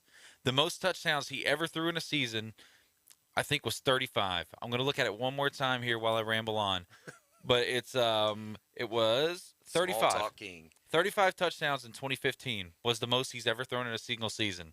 You know what you call that for most Hall of Fame quarterbacks? A bad year. Yeah. If Aaron Rodgers threw 35 touchdowns this year, it would have been a bad year. Yeah, but did you have a chance to look up Troy Aikman? I did not. I'll do it right now, though, while you well, talk our about caller Eli. was talking about that, though. What did he say, 165, 140? So there's no way he threw it for that many. I mean, it was a different era of football as well, though. Yeah. They were handing the ball off a lot. And you had Emmitt Smith as your guy. Yeah, exactly. So did he have to throw the ball that much? That's a good point, too. Let's what was Kirk Cousins' stats this year? Well, he had a really good year, though, didn't he? Yeah, I was reading one of the comments earlier saying just trade Baker Mayfield for Kirk Cousins. I mean, like, if the Browns could do that, yeah, of course they would, but there's no way the Vikings would let that happen as a straight-up trade, right? Like, what is Baker – and I root for the guy sometimes at this point because he's become so much of almost a villain, right? Like, in the eyes of the league, if you will. But I can't see the guy – he had a great career at Oklahoma. I'll give you that. I just can't see him leading an NFL team full of A personalities when he's kind of, in a sense, almost like a B personality, and he works too much on those commercials. And we've said it over and over and over again. We just get more and more commercials and less production. I agree. Every time you see him play, I mean, I vote for him, root for him just because he's under 6 foot. He's one of those guys. I love Drew Brees. Very I love the people under 6 foot because I'm one of them. I know exactly what it feels like to be right at 5'11". Can't call myself 6 foot. And every time I see one of those quarterbacks out there, you want them to do well. Yeah. And then Baker happens. Baker happens. Yeah, that's why I root for Baker Mayfield, because there's been certain things out there where I can't go into this on the radio. But listen, yes, you can. The media just throws this dude under the bus more than anybody. and it's kind of crappy. That's why I root for Baker Mayfield. Mm-hmm. What do you think he's actually going to be able to get it done? Absolutely not. Because I mean, my thing with the Browns, right, is like the last 2 years they've been put on this not a Super Bowl pedestal, but a playoff pedestal, and they shoot themselves. I think they did make the playoffs the year prior to, but they shoot themselves in the foot. I don't know, man. It's because they were one play away last year from knocking the Chiefs out of the playoffs. Oh yeah. And that's when all this started. But this year they had a lot of injury issues. They had Odell Beckham, which obviously, I mean, I still stand or defend my stance, right? I still think Odell is a locker room cancer. I know that Baker Mayfield was probably not the best quarterback for him, but I also do not think that he was the best thing for the Cleveland locker room. So oh man, I agree that I do think that there's still like something that you have to question with OBJ and what he actually brings to a team. Is he athletic? Is he talented? Yes. There's check marks in those boxes. There's no doubt about it. I think though he's finally found a coach who will go out on the limb and make play calls happen to kind of keep him not only involved, but as happy as he possibly can, because he knows this is the most crucial time of the year. You lose one of your players and you could lose 49 of them. So you don't think that this last trade was really just a kick in the teeth? Because I feel like him getting cut or traded away from the Browns was just, I felt like that kicked him hard because he got blamed for all of it. Yeah, but didn't he ask pretty much to... He got released. Okay, no, he did get released, and they never found a trade suitor. Right. But, I mean, okay, it would have been a kick in the teeth had he been sent to Detroit or, you know what I mean? But then you get sent over to a Super Bowl contender in the LA Rams, and your quarterback's Matt Stafford, and the first couple weeks a little shaky, but now it's all gravy. So he's probably like, this is the biggest blessing that's ever happened to his NFL career. I just think that the term released, like being released, the team saying, look, so it put a chip on his shoulder to like, make him play better this year. Exactly. Oh, I 100% agree with I think that. that's good. And then to play off your point, David, I think it's a lot of it has to do with now he's got a young head coach who is kind of more relatable to the new players that are coming in. And I think that's why you're seeing these young head coaches have so much more success in the league now. And also look at that offense, also the way that it's all spread out. You don't have that A-type personality, it doesn't seem like. You have Matthew Stafford, who was basically a loser with the Lions for the last 9 seasons. Mm-hmm. And then you have Cooper Kupp, who's still on a rookie contract that really hadn't proved himself that much until this year. Yeah. Skyrocketed. I would say the only A-type personality there was, Robert Woods? Aaron Donald. Yeah, but that's defense. you're talking, you're just talking offense. Yeah. So right now there was a lot of players that you could spread that ball around. And if Cam Akers still had a lot to prove. Darrell Henderson, lot to prove. Sony Michel coming over from the Patriots wasn't never the lead back. Exactly. Maybe Tyler Higbee is your most, like the tight end there is your most like, hey, give me the ball. You know what I mean? Tyler Higbee's not exactly a top tier tight end either. No, but he's not shabby. He's not shabby. But I'm saying he's not at the top. With, no, 100% agree with that as well. I think we all know the tight end conversation in the NFL is like Kelsey, Kittle, Waller. Everybody else. Yeah, and if Waller wasn't injured, who knows? I mean, who knows what happens in that Raiders-Bengals game if Waller had been healthy throughout the year, you know? But I just think he's a bad route runner. Yeah. I think that's his problem. And to have that gift of speed and everything, it kind of sucks if you're not a good route runner, but you have speed and you have good hands, because you run these routes to certain specifics in practice. Your quarterback gets used to putting that ball in a certain area, and then you run just a couple of yards or a couple of feet off of that, and your quarterback's missing, and you make your quarterback look dumb. It is funny that you say that, because we were talking on the show yesterday about who the Saints are thinking about picking in the first round of the draft. Okay. And it's the wide receiver out of Arkansas. Out of Arkansas, and they said Trey Burton or no, something like that. Treylon Burks. Yeah, Treylon Burks. They said that he's very fast, has terrible hands, and can't run routes, but he's perfect for the Saints. It's almost like Mike Thomas, right? Well, no, Mike Thomas could catch. He's got some hands on and him. he runs a great route. Right. It's just, about 3 yards up, and then boom, slam, boy. Yeah, Mark Andrews is in that conversation now too. No I do doubt. agree with that. Yeah. You know, the fall of the tight ends was Zach Ertz. Zach Ertz was up there with all of them. I mean, and then all of a sudden he just Did he kind of bring himself back a little bit though? Whenever he got traded from Philly to I think Cardinals? so a little bit, but I mean, it was weird how you normally when they start that trajectory up, especially in that position, nobody could cover him, and then all of a sudden it was crashing down to earth very fast. Very hard. I wonder, but how much does that have to do with kind of the quarterback jumble that the Eagles have been dealing with ever since Carson Wentz initially got injured? Because Jalen Hurts, as much as he should, like, if there's a quarterback in the league, Lamar Jackson, Jalen Hurts, and really even Kyler Murray need to be utilizing their tight ends more than anybody else. Lamar Jackson does a great job of that. We started to see it a little bit more with Jalen Hurts and Dallas Goedert. But, you know, if he would have utilized both of those, anytime you've got two tight ends that are dynamic, you know, you go back to the days of Aaron Hernandez and Rob Gronkowski, and then they had another tight end, can't remember his name, but they could run 3 tight end sets and run around people with their tight ends. Yep. Oh, man, that's impressive. That's perfect, man. It really is. Well, listen, guys, I know we're coming up on that break again, but the next segment we're going to be doing something that we used to do every day back when I was here. It's called Rapid Fire. It's going to be the return of Rapid Fire. I want somebody to call and play this game with us. Yeah. Because it's a quick and to the point. Like, yeah, we have I think 6 questions that we're going to be doing. Is that? 1, 2, 3, 4, 5, 6, 7. 7. So we have 7 questions. We are doing it in English. So don't worry about that. Dang it, man. I just took my Duolingo test today. So, yeah. He knows how to count to 7. Yeah, exactly. Exactly. But just to let you guys know, there is a wrestling question in there. So, at least look up the current WWE roster. Gotcha. All right. If you want to be part of Rapid Fire. So. All right, we got ourselves a caller on the line. We've got 30 seconds to the break, so I'm going to go ahead and hit it. We're going to pay a couple of bills, and when we get back, it is time for the return of Rapid Fire. Weather forecast overnight, clouds will lower and thicken, 45 to 52, light east winds. A weather system coming in Friday, a weak one, with a chance of a few showers, mostly cloudy near 60, light northwest winds developing. It'll be breezy to windy Saturday, mostly sunny, highs around 45, 50s with sunshine Sunday. This weather forecast has been brought to you by All About Garage Doors, your garage door repair specialist. For 104.3 ESPN Northwest Florida, I'm meteorologist Tim Root. 104.3 ESPN Northwest Florida presents NFL Conference Championship Sunday. First, it's the Cincinnati Bengals at the Kansas City Chiefs. Touchdown!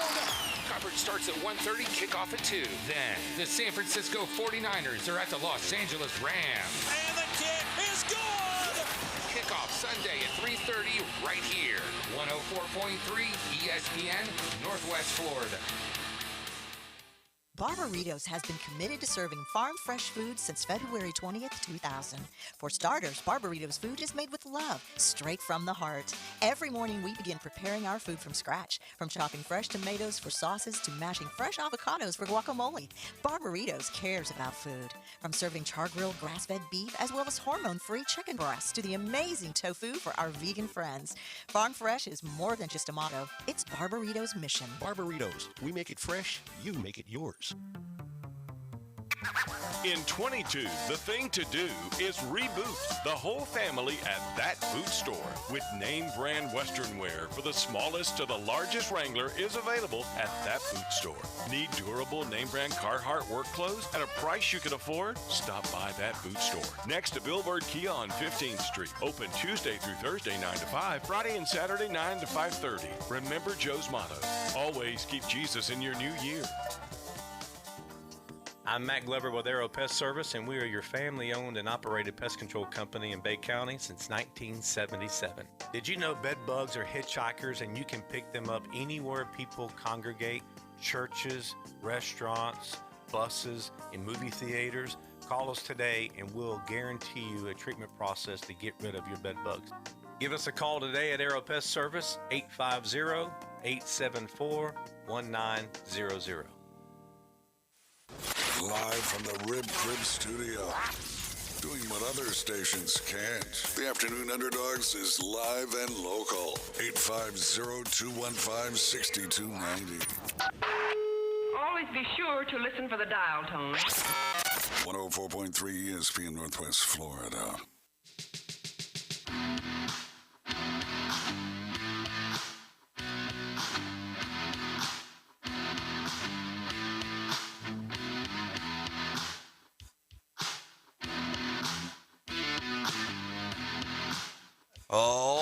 welcome back into the Rib Crib Radio Room. I'm going to pass it over to Kyle. Oh, my goodness. Welcome back, everybody. Thank you so much for listening to us. Hey, if you're watching on Facebook, go ahead and hit that share button. It takes literally no time. You do not even have to leave that main screen. And if you're listening on the radio, thank you so much for listening. And I know we have a caller on the line, but I am so excited to be having this back. Rapid Fire is back. I think you got rid of my soundbite, didn't you? Yeah, but we can give it something else. Oh, my goodness. Let's get the caller on. Who we got? All right, we got Brian on the line. What's going on, Brian? What's up? What's up? Not a whole lot, my man. So we're going to play a little rapid fire. And, Kyle, what's the first question we got today? My goodness, guys. So let's work from right to left here. So we'll go to Nick, we'll go to David, we'll go to Brian, and then I'll answer the questions last. That's left to right, but my right to left. No, it's not. Right to left. All right, what's the first question? All right, the very first question of rapid fire. You guys know the rules. If you don't, very quick and to the point answer. You can give a little bit of detail, but nothing too crazy. Don't give an old school answer. All right, should the NFL change the overtime rule? No. I like it. Keep it the same. No reason to change. Man, see, that's kind of where I'm a little different. Just because maybe in the regular season I'm cool with it like that, but in the playoffs we've got to that point. At least what I prefer, honestly, give me 15 minutes of football. Give me 15 more minutes and play a full quarter out. What you got, Brian? Okay, I never thought about that. I say that they change it to where it's not the first team gets the ball, scores, and the game's over, because that just, as we saw this weekend, the Bills were, I think, were robbed. So, no, I think they should change it. What you got, Kyle? I think they should keep it the way it is because the Bills had the number one defense this year and gave up 42 points. They gave up scores on 8 of 11 drives, and one of them was a missed field goal.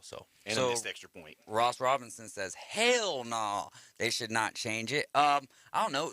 To your point, Kyle, Keenan Allen put on Twitter, like, defense wins championships, right? No, Yeah. you should stop them. I still think in the playoffs, just play out 15 more minutes. But, hey, it is what it is. I like that particular version of it, though, because that's not one I've thought of. But you play I their whole haven't quarter. thought of that either, but I've read some I just crazy don't think ones you on should- The Athletic. Oh, I'm sure. I just don't think you should change it. Just there's really nothing wrong with it. Yeah. Why? What is there? I mean, we wouldn't call what that if the the Bills best game would have ever. answered, though? But Yeah, what but if we wouldn't call that the best game ever. The only reason why we're still talking about it is because of that rule. No, Would we not still- necessarily. Well, I don't know, because that game was so good. Imagine had it just kept going. Yeah, but if that same sequence at the end of that game would have happened at halftime, it wouldn't have been that big of a deal. The only reason why that sequence is so big is because of the way that it ended. Fair. Very fair point. Next question. Will the Major League, will the MLB and the MLBPA come to an agreement before spring training? I think it's going to get pushed back. I don't think they're going to, and I know it sucks, but I think it's going to get pushed back. Man, yeah, there's just too much in between them right now. And what does everything come down to? Money. I think, I hate to say it, but yeah, I agree with Nick. I think it'll be pushed back. What are you thinking, Brian? I'm thinking it's the same thing, and they're a bunch of greedy players. And so, I mean, baseball's finally back, and now look what they're doing again. So they're going to destroy the game again. Oh, my goodness. You are so right about that. They lost so many fans back in the early 90s, 94 strike. And now, our generation, the guys sitting in here right now who are young, I was 3 years old when that happened before. Now we're starting to see a little bit more of that greed or being exposed to it at another level. And it's like, dude, I just don't get it. It took the steroid era to make baseball great again. Yeah. That's what it made. It made the steroid era came in after the lockout, and then they still keep Barry out of the Hall of Fame. And they still keep Barry out of the Hall. He single-handedly brought it back. That is a joke. Yeah, it's horrible. Horrible. I do not think they will be reaching an agreement before spring training. I don't think it'll take long after that because I think people will just start raising hell. Nobody's getting paid. No, but nobody's getting paid. Like that's why. But we're about to be coming up on what we call talent turmoil, and content's going to be very hard to find. No doubt. What's that next question that we got, Kyle? Woo! To stay on baseball, very hot topic. Will Freddie Freeman wear a Braves uniform in 2022? I have a lot to say about this one, but I'm going to keep it short, and I'm going to say no. I think he's going back. I think he's going to California. That's where he's Anaheim? from. I hope it's Anaheim. If he goes to the Dodgers, I'm going to lose If he goes to respect. the Dodgers, or the Yankees, the Dodgers or the Yankees, I'm losing respect. I've never burnt a jersey in my life. I have a Freddie Freeman jersey at the house. If he signs with the Dodgers or the Yankees, I'm done. It's done. Yeah. So if you go to Anaheim, cool. Go show out with Shohei and Mike Trout. Go do your thing, and Rendon. I mean, go do your thing out there. But I wouldn't mind seeing Anaheim making a run at it, no doubt. But I do think that I think that there's already a deal in place, but the Braves can't do anything about it. So I'm hoping as soon as they do come to an agreement, if they come to an agreement, that we'll get good news that the Braves have come to an agreement for 6 years and a lot of money for Freddie Freeman. What are you thinking, Brian? Will Freddie be a Brave in 2022? Being a long lifer Brave fan, being from Atlanta, living here in Panama City for 12 years, I'm going to tell you something. Freddie was only off by 1 year on the deal. And the money number he was wanting is right. Mm-hmm. And I don't see him leaving because the talent that we have in our farm system and everything else with the Braves, I think he's going to take I think Chipper being involved with the system now, I don't see him leaving. I think he's going to stay with the Braves, and I just got a brand new Braves jersey for Christmas, and I'm with you. Let me tell you something. If he goes somewhere else, especially the Dodgers, I'm done. We can do it all. All of us can do it together. Yes, sir. That would suck. Yeah, I think he will be in a Braves uniform next year.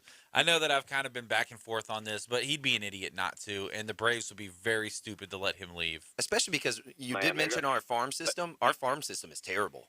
There's only 3 guys in there that are really worth mentioning at the very top, and it gets very, very low towards the bottom. Well, their pitching, their pitching in the farm system is good. It's their everyday players they don't have that much of. Right. All right, let's go to Sean Payton here. Will Sean Payton coach in 2022? What are you thinking on that one, Nick? I thought Kyle was supposed to answer. I know. This question. Sorry, He's just ask so the used question. to it. Ask the question. You missed me. I'll act like I didn't hear it. No, dude, I'm nothing. I'm nobody. Go ahead. No, I don't think he's going to be able to. All the good college jobs are gone. He's not going to go into the NFL. And if he does, I feel like, I mean, how can you trust somebody who's going to say, I'm not going to coach, and then go out and coach in the NFL again? So I don't think he's going to. I'm thinking Jerry's got something in the works. He's going to figure out one way or the other to get rid of McCarthy. And this is coming off the cuff because I wasn't thinking like that. I was thinking Sean Payton's going to spend 2022 in a broadcast booth and just figure out what 2023 holds for him. But now I'm thinking Jerry's been wanting him for a while. This is the time that it actually works. Now, how good does that look for for Dallas Cowboys fans? Like he leaves the Saints and then the very next year or in that same year, calendar-wise, he's coaching you. I don't know, but where would the Cowboys be now if Sean Payton had been their hire last time instead of Mike McCarthy? What are you thinking, Brian? Being a longtime Falcons fan, number one, I'm glad he's not there anymore. And then number two is I'm with David. I believe that he's going to be a Cowboy. I thought he was going to be a Cowboy 3 years ago, and he didn't leave. So that's because of Breeze. So now that he don't have what he wants in New Orleans, he's done everything he can do for that city, just like Drew Brees did. There is no loyalty in the game anymore. So you might as well just take the job. I mean, he's got all the talent in the world right there. Dak needs somebody. Dak. There was so many times in the game against the 49ers with people wide open or single coverage, and Dak wouldn't throw it that way to CD. So I mean, Sean Payton ain't going to put up with that as a coach. So, I mean, we play him twice a year. If he does that with Dallas, Dallas could be really dangerous for a long time. But I'll tell you what else Sean Payton is not going to put up with as a coach, and this is the exact reason that he's not going to go to Dallas. Sean Payton cannot have Jerry Jones's hand up inside of him, working him like a puppet. It's just not going to. It's not going to work for Sean Payton. Good. And Jerry Jones only hires those kinds of guys. And I don't mean to completely disparage y'all's point, but it's if he coaches, it will not be in Dallas for that reason because he's not going to go somewhere where he's just worked like that. I'm going to make this answer with my brain and not my heart because my heart says that we need a head coach down in Miami, right? And it's obviously from this show, if anybody hasn't learned that the Miami Dolphins are getting Devontae Adams, they're getting Aaron Rodgers, and they're getting Sean Payton. And we're trading for Christian McCaffrey. But No, honestly, Y'all had a coach. Yeah, exactly. Yeah, we did have a coach. Trust me. I Why did y'all get rid of Flores? because we are the Miami like Dolphins, sir. Oh man, It's a good answer, Kyle. It's like it's kind of like the Bears. It's like Stockholm syndrome, bro. Like we don't want to be happy. Like it's really it's like we prefer to be miserable down there. It's definitely show when you fired your coach. Yeah. I mean, there was apparently a lot more. But let's fire these next ones off, fellas. All right, let's try to get all three of these in. All right. Will the USFL last more than 1 year? No, I don't think so. No. They never do. They try them all the time, and they never. The work out. USFL back in the day was successful until they tried to go head to head with the NFL and play in the fall rather than the spring. I'm gonna say that it does last more than 1 year, but 2 will be asking a little bit much. Here's my thing though, and I know that we're happy around here, but the USFL is playing all 43 of their games in Birmingham. You've got teams in Michigan, you got teams in New Orleans. Like you know what I'm saying? I don't think that model is gonna work out as good as they think that it will. But then again, the yearning in Alabama for a professional type of sports system and then it being at the new stadium for the UAB stadium, who knows? That's a very nice venue, so it could work out. I think it'll definitely play the second year. It might not even make the second year all the way through though, because they're going to be competing at that point in time then with the XFL, who Dwayne Johnson is taking over the reins of that thing, so maybe it could be successful. My question with that one though is, what about all the things that the NFL is having to go through with the COVID stuff? So, I mean, are they going to be able to afford that? Yeah, but you see what they're doing now, right? It doesn't matter. As long as you're not symptomatic, vaccinated, unvaccinated, we're not going to test you because we need you on the field right now to help our ratings. So there's no way that the USFL, minor league baseball, came out today and said no testing. Okay. So I think that we're almost, I don't want to, get into that side of things, but I think that it's almost in the rear view mirror. It's like in the side mirror right now. Yeah. Alabama's already got a pro sports team. That's the University of Alabama. Roll Tide, dude. Roll Tide. Roll Tide. No. Hey, we're the champs this year. The Dogs are the champs. So. There you go, Brian. I take it true. you missed the earlier segment. All right. What's the next one, Kyle? All right. Very quick, yes or no. Who will the Miami Heat win the East? Yes. They're too good. Let all three of that three-headed monster play on the court at the same time. I almost think that it's. I would love to see Chicago in it, but I think that Milwaukee might go back to back this year. Good take. What you got, Brian? I'm with David. Milwaukee. Giannis has figured it out. They're going to get hot at the right time. They're already starting to gel together pretty good. They're going to pick up somebody probably at the trade deadline, somebody to help on the bench, and I'm telling you, Milwaukee's an old school team. They play the game the way it's supposed to be played. I like Milwaukee. I think absolutely the Miami Heat win the East. Adebayo, Lowry, and Butler have only played 11 games together this year. They're 9-2 in those 11 games, and they are in the first seed right now regardless. Hey, well, Derrick Henry, A.J. Brown, and Julio Jones played 120 snaps together and was averaging 7 yards a play on those, and we saw what it got us in the AFC divisional game. All right, let's get to this last one here. All right, so I want to know from you guys, who wins the WWE Royal Rumble this Saturday, I'm sorry. I'm only gonna say this because we were talking about it earlier, and I'm gonna say The Rock. Okay. That's the only reason I'm going to say it, because we were talking about it earlier, and we think that there's something playing with him in WrestleMania, so I'm going to say The Rock. All right, well, I'll go with the guy who, one of the top names in the game right now in Roman Reigns, but I'm going to say that there's going to be some, like, kind of crazy stuff going on at the end where it's like almost like a disqualification where they can find a way to make that matchup happen that everybody wants to happen right now. What do you got, Brian? Who's going to win the Royal Rumble? Man, I have no idea. I don't watch. Hey, Brian, thanks so much for the call, man. We're pretty much done with this segment here after Kyle answers his question for the Royal Rumble. Thanks so much for playing with us. Yes, sir. My headspace pick is AJ Styles. My heart pick is Sheamus. Oh, Sheamus. Yeah, I think that's a good pick for the Rumble set. All right, on the women's side of things, I was scrolling through the channels the other day, and SmackDown came on, and I saw a wrestler that I haven't seen in ages in Lita. So I'm going to say somehow, some way, Lita comes away with the Women's Royal Rumble. How long have they been doing the Women's Royal Rumble? This is the 4th year of it, I believe. Okay. I think the winners so far have been Asuka, Bianca Belair won it last year, somebody in between. Oh, Okay. Becky Lynch. Oh, Becky Lynch. All And right. I'm going to change my answer. I'm going to take it away from somebody that left a comment earlier when Kyle posted this on Facebook, and I'm going to make sure that it's a man with boots and a woman in tights. I love it.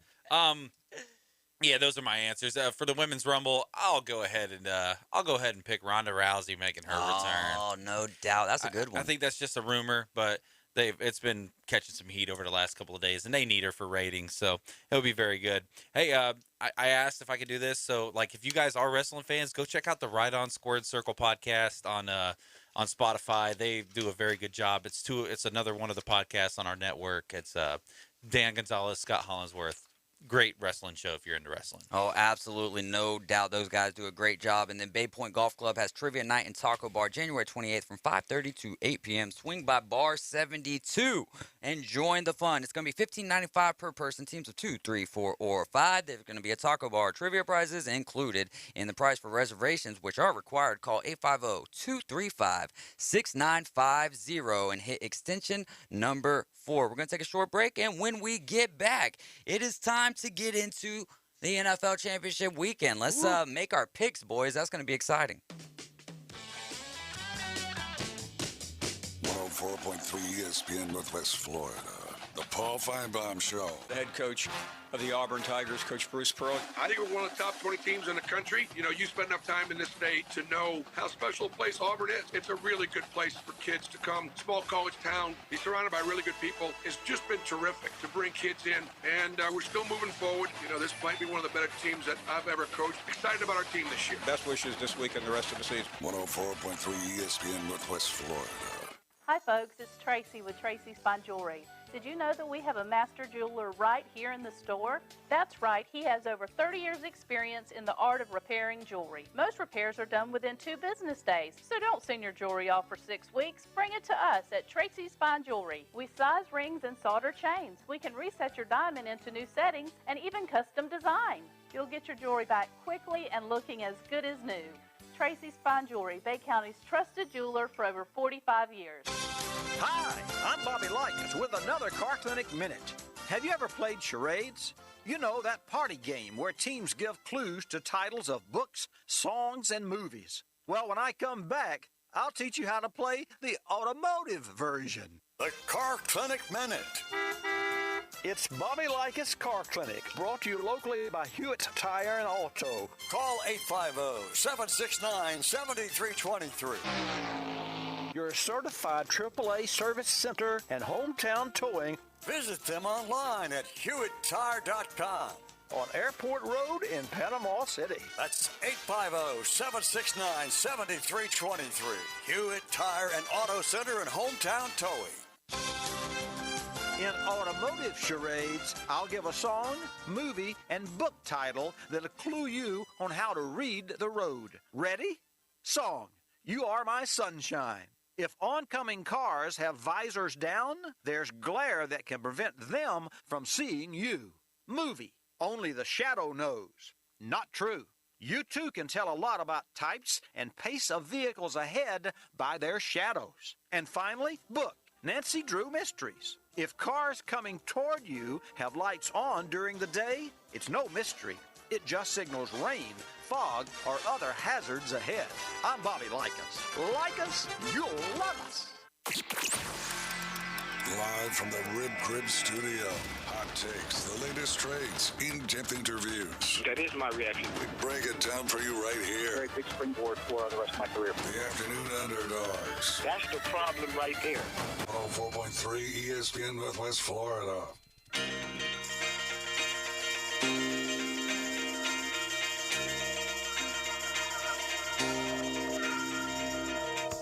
Welcome back into the Rib Crib Radio Room. You are listening to the Afternoon Underdogs. I'm David Hayes. I've got Nick Gurley, Kyle Wright with the Right On Sports Show with me today. We're just rocking and rolling. We're your exclusive radio headquarters for Super Bowl 56. You can listen live in ultra high fidelity, a rich audio experience you can only get on 104.3 ESPN Northwest Florida. Super Bowl 56 is sponsored by Diego's Burrito Factory. Bill Bird Kia, Best Way Portable Buildings, Reliable Hydraulic, and Mid-South Lumber. We appreciate our sponsors. We've got the NFC Championship and the AFC Championship this weekend. We'll start it off with the AFC Championship right here on 104.3 ESPN Northwest Florida. The coverage will start at 1 o'clock. Kickoff should be at 2 o'clock. Y'all want to dig into that game first. Bengals and the Chiefs. Can Joe Burrow do it again? We know how hard it is to beat teams twice in 1 year, but can Burrow beat Mahomes 2 times 1 season? I think no. I don't believe so. I think Burrow's magic is running out. I think he's been sacked, close to 60 times this year. And I just led the league. Yep. And still had a great year. Mm-hmm. I just don't think they can do it. I don't think they're going to be able to put up enough points. Because typically when the ball is in his hands and he has to do everything and they have to abandon the run, they don't do very well. Yeah. And the Chiefs are going to put up entirely way too many points. And he's going to have to abandon the run. And it's not going to go well. Mm-hmm. They only scored 19 points this past weekend. And I know we said this was like the best round of football in a very long time. And once again, I know that I got some flack from this off the air, but that Cincinnati-Tennessee game was like we had, perfect game. Perfect example, right? We had 4 games this weekend. So those are the 4 tires on a shopping cart. Okay. And that one there in the front, that's the Bengals-Titans game. Is just No, that was the Packers-49ers game. I enjoyed the Packers. So did I. So did I, but I enjoyed it. Over the Bengals and Titans, the Bengals and Titans game. It was a good game. Rough. It was a good game, though. Yeah, I mean, if the Bengals wouldn't have gotten away with 25 yards worth of penalties, it probably wouldn't have been a much different Well, game. Ryan Tannehill doesn't throw 3 interceptions. Oh, my gosh. It is funny. I always say that Ryan Tannehill is that guy that's not going to lose you the game. He's done it in that game. But he's done it like 4 times. And I do agree with that to an extent, right? But still, you're in the NFL playoffs. You got the bye week. I'll give him the one. I'll give him the interception to start the game with because that definitely comes down to play calling, right? But then there's some, and to your point with the play calling, on that 4th and inches, on the 2-point conversion, there's so many things that's like, even though I really did want him to go for that 2-point conversion, because how often do you get to just move up a yard and then have a guy like Derrick Henry in your backfield? But we should have saw a lot more Deontay Foreman in that game. But still, those interceptions, man, anytime you're turning the ball over, it's not a good look. Well, the first one was a bad play call. The third one was an incredible play. Incredible by Mike play. Hilton, right? Yeah. But, again, terrible play call. I mean, they orchestrated that screen from the very beginning. Yeah. And I do blame Tannehill for part of that. I'm not saying, like, he gets all that blame, or he doesn't get any of that blame. But, dude, when you keep calling the same play, eventually they're going to know what's coming. Yeah.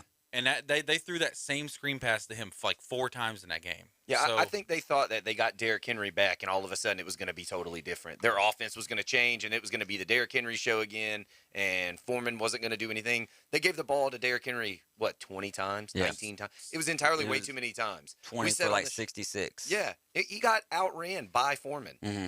I mean, And a lot Foreman of that had came 4 on carries. One of them came on like a 45-yard Yeah. run, but, I mean, still, I think they should have given Derrick Henry 12 carries. He was hurt.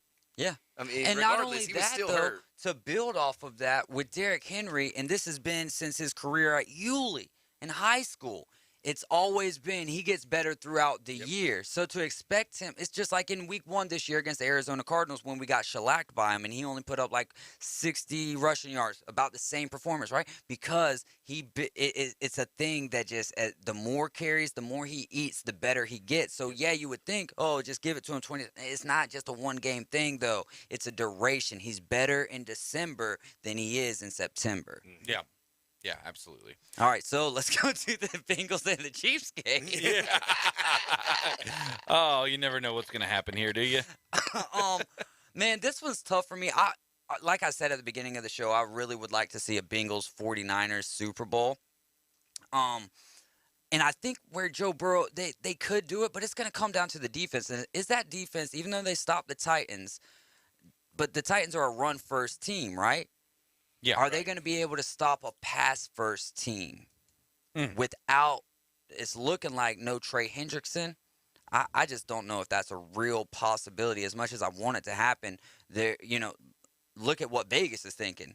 They've got Kansas City as a 7-point favorite here. Yeah. And honestly, I think that's a good number. That's fair. I mean, honestly, I wouldn't be surprised if this game, and I think I already picked the score on this for the Chiefs to win 31-21. I mean, I think it's going to be a 10-point game. So, I mean, I think the Chiefs walk away with this pretty handily. All right. You thinking the same thing? I said a little bit more. I think the Chiefs will win it pretty easily. I called 38-17. 38-17. I just think it's going to come down to. I don't want to end off the NFL season outside of the Super Bowl on a trash game, but that wouldn't be the end because we still have the Rams and the 49ers. But they were able to get them by one score in Cincinnati. You're going into Arrowhead in the playoff atmosphere under lights. With more on the line. There was more on the line in that game outside of the number 1 seed for the Chiefs, but the Chiefs have been there so many times. Do you think maybe they were like, the number 1 seed isn't necessarily what we need, especially right now, because that number 1 seed is almost like a curse sometimes because you go from being a hot football team to cooling off for a week. Both the number 1 teams are watching this game on TV this weekend. Yeah. Or listening on 104.3 ESPN Northwest Florida. Let's go over to the NFC Championship game. We've got the 49ers at the Rams here. Rams 3.5-point favorite in SoFi Stadium. What are you guys expecting from this one? Can we get a little bit more magic here from the 49ers, or is Matt Stafford going to find himself in the Super Bowl? So I think that magic doesn't run out. I think the 49ers take over. I think Debo. Look, I just can't pick Matthew Stafford. I don't feel like he's When he was at Georgia, he was good. No, he was good when he was at Georgia, but I think the Lions have taught him how to lose, and he is not used to winning. At the very end of the year, it looked like he was throwing games away. I think the 49ers are going to run the ball down their throats. I think Debo's going to have an amazing game, and I think George Kittle is going to have to get involved for them to do anything regardless. And so I think they're not going to be able to put up points against that defense either. That's a great point. I think with Kyle Shanahan, if you could just run the ball in the fourth quarter, if you get a lead, just run the ball. One of the things that stood out the most to me, I don't know if the 49ers win that game if they don't plug Deebo Samuel in to return those kicks. Yeah. You know what I mean? Yep. Because he got them extra yards there that just other kick returners, there's always that possibility, but Deebo got them. And it was more than one time. And then the special teams won the 49ers that game through and through. It's kind of just like when they put Tyreek Hill in to return that punt. Yeah. Same situation. Wow. Yeah, I forgot about that too. Yeah. And I do believe that the 49ers, the way their offense is set up, they eliminate Jalen Ramsey. They eliminate him. Who does he cover? Because you have to choose Ayuk or Debo, but or Ayuk, even Juwan Jennings. Yeah, but you really can't put him on Debo because if you line him up in the backfield, what are you going to have? Jalen looking as a linebacker over in the game? Ayuk, who's 5'7"? But I mean, that's not going to happen. But maybe that's exactly what the Rams need to do. Is push Jalen Ramsey back into that position that like he was a nickel in at Florida back. State because like he was like an outside linebacker. Exactly, because he was originally like a Derwin James type of player, and he just developed into being the best corner in football. Yeah, and so maybe that's what he did on the 2013 national championship team. He was a linebacker. Right. He pretty much played linebacker. That's insane. That's almost like Jamar Chase, man. Yeah. Could you imagine Les Miles no, Jamar, you're not good enough, but you could be a cornerback and let me absolutely waste your career, or it turns into a Trayvon Diggs type situation. Yeah. Someone tell Kyle to shave. It I just feels like the that, good old dude. days. I miss Brian. Let's get together, man. Yeah, no doubt, dude. I miss Brian. I see him on Facebook all the time, chefing it up, Dude, bro. Chef Waddell over there? Dude, he's got it going on. I haven't gotten invited to that house in a long time. I think it's because I'm fat. Oh, man. Get us out of here. All right, we're going to take a break. I'm picking the Rams because the Niners won the first two, and you don't beat a team 3 times. That's a good point, but they're also on a 6-game winning streak up against the Rams, so that's something else. We'll dig into this a little bit more and get you some scores from high school, our local high schools here. Just give us a second. Weather forecast overnight, clouds will lower and thicken, 45 to 52, light east winds. A weather system coming in Friday, a weak one, with a chance of a few showers, mostly cloudy near 60, light northwest winds developing. It'll be breezy to windy Saturday, mostly sunny, highs around 45, 50s with sunshine Sunday. This weather forecast has been brought to you by Mid-South Lumber, best little lumber yard in Panama City and Youngstown. For 104.3 ESPN Northwest Florida, I'm meteorologist Tim Root. ESPN Northwest Florida. Auburn basketball returns to the Auburn Sports Network. Wide open three. Yes! And a foul in the play! And two-handle! Saturday, the Tigers host the Big 12 SEC Challenge against Oklahoma. Dillon for the two-hand slam! Yes! Oh, zip for three! A.P. Johnson three. Good! Coverage begins at 12:30 Central on your home for the Auburn Sports Network. ESPN Northwest Florida. Here at Panama City Toyota, we love things that last. Of course, it starts with beautiful, reliable Toyota cars and trucks. It continues with every customer relationship, across generations and hundreds of thousands of miles. And now, we're proud to offer something you can count on year after year after year. A free lifetime warranty that covers your drivetrain and powertrain. If you shop with us, we'll be here for you. Because peace of mind should last throughout your entire journey. Do you have a home that you don't want anymore? We can buy it from you within 24 hours. Any home, size, or condition. For over 20 years, we've been buying homes for cash and helping homeowners sell their homes immediately with no listings or strangers walking through your home. Are you moving? Did you lose your job? Going through a divorce? Whatever the reason, if you're in a bind and you know that you need to sell your house fast, call the expert team at I Need to Sell My House Fast. We'll make you a serious cash offer to buy your home in 24 hours and let you walk away from it. No listing, no waiting. Sell any home, any size, any condition now. Call the expert team at I Need to Sell My House Fast. Make this free call now. 800-407-6742. 800-407-6742. 800-407-6742. Again, that's 800-407-6742. Live from the Rib Crib Studio. They said it couldn't be done. The Afternoon Underdogs are live. They say it can't be done. Are we going to do what they say can't be done? 104.3 ESPN Northwest Florida.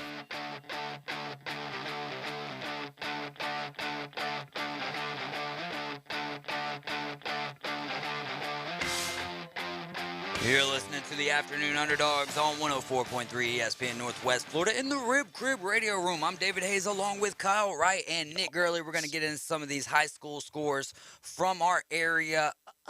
Kyle, you want to take JUCO men's and women's? Sure. He wasn't ready. I was, but wasn't at the same time. And Nick took my packet when he started reading through. Oh, wow. You said it right there. Don't blame it on me. Yep. Wow. All right. A lot of finger pointing going on in here. No. Absolutely.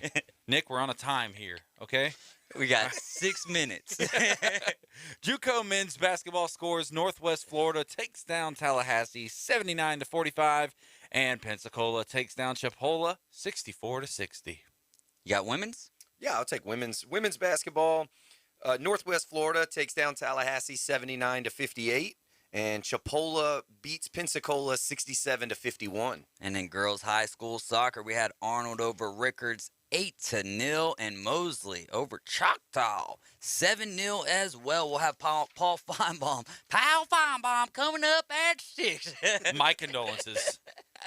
Oh, man. You know what, though? I listen to that show every day on my way home. Well, you're an Alabama fan. It's probably pretty easy. Well, it's not that. I think it's the continuation of the callers who call every single day. You know what I mean? And it's like you almost get to see into their life a little bit and the arguments that they had.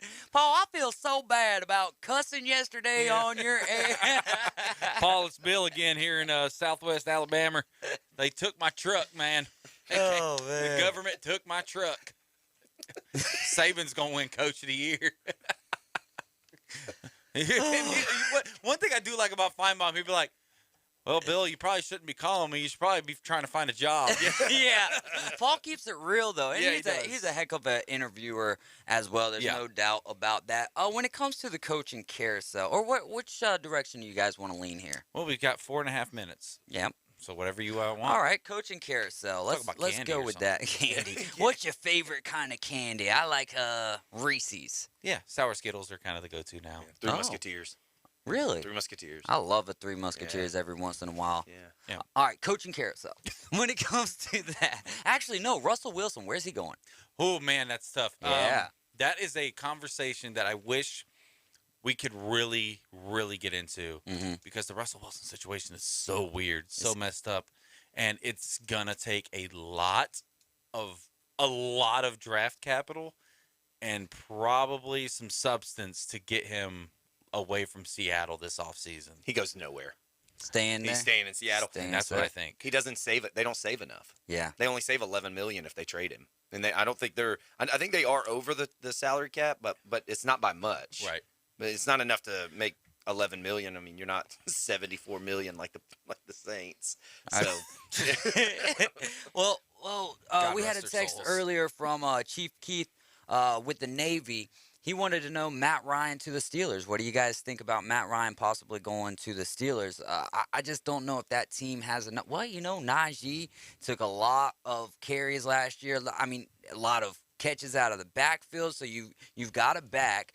Deontay Johnson, Chase Claypool. Like, could Matt Ryan be the difference maker for him? See, I don't know. I think yes. I mean, I think Matt Ryan's actually a good quarterback. But yes. But what do you give up for Matt Ryan? What do you give up for an aging quarterback that really hasn't proved anything in the last few years? And you guys take on that salary too. Well, and the Falcons only gain $8 million. Yeah, they need a lot more. Yeah, they need a lot more. I mean, well, they're right at the cusp. They're like $5 million over. But for a team that really needs a ton of pieces, what are you going to get for Matt Ryan? And what quarterback is out there that you're going to go and get? There's none in the draft. So what do? I don't think just you're throw going to get everything a first away? rounder. Yeah. And not at this No, point, at least. no, you're not. You're going to get maybe a second or a third round pick for him, and that's kind of not going to be enough. It's not going to be able to do well. But if you go ahead and move on from Matt Ryan, could you go ahead and just start a complete real rebuild? Because who do you have at wide receiver? Your top wide receiver right now is Justin Gage. I would say Kyle Pitts. Okay, yes, 100%. 100%. He's more of a receiver than a tight end anyway. I give that all day. The kid's incredible. There's no doubt about it. Once they stop trying to use him as a tight end because he's not a tight end. He flourished. He's a wide receiver. Right. He's a lot better. He did a lot better in the second half of the season. He never really blocked at Florida. I mean, there was no reason for him to even put his hand in the dirt outside of making a mismatch. That was about it. Too small to be a tight end. Oh, yeah. He'd have to bulk up at least 20, 30, 40 pounds. That's what I always thought, but he was still drafted as a tight end. You play him in Madden or what, you know what I'm saying? Right. Utilize him in Madden in the depth chart, tight end. He's incredible. He's incredible. He's going to be. But he's not a tight end. He's not a just tight not end. a true tight end. Now, Brock Bowers out of Georgia. Right. That kid is a real tight end that has the skill set. I don't want to put it to the pedestal of what Kyle Pitts is, but he's pretty good. Yeah. We'll see where he lands at, though. That'll be he's coming back to Georgia, so. Georgia traditionally puts out very good pros. Calvin Ridley. Eye roll. Heavy eye roll there. Calvin Ridley, does he come back or? I don't know. His is what, all mental? Yeah, mental health break type deal. Yeah, that one's such a hard case. Yeah. I mean, you never know what's going to happen there. That could have been the last time we ever seen him. Man. You never know. That's a tough arena to break into. I have a lot of disdain for him because of my fantasy team. Yeah, so. I'm sure a lot of people do. Yeah, I mean, I thought I reached on him with a third round pick. No, I don't know where he ends up. If he comes back, he's going to be in Atlanta. All right. Yeah, he's going to be in Atlanta. Derek Carr, does he stay with the Raiders, or do we see a team kind of try to fish him out of there? And then what's going to happen are the Raiders going to go with Bisaccia, or are they going to make a hire as well? QBs are just so hard right now. I just feel like right now there's no, unless you have somebody behind them. I mean, why would you trade anybody? Yeah, right. So the 49ers have Trey Lance behind Jimmy G.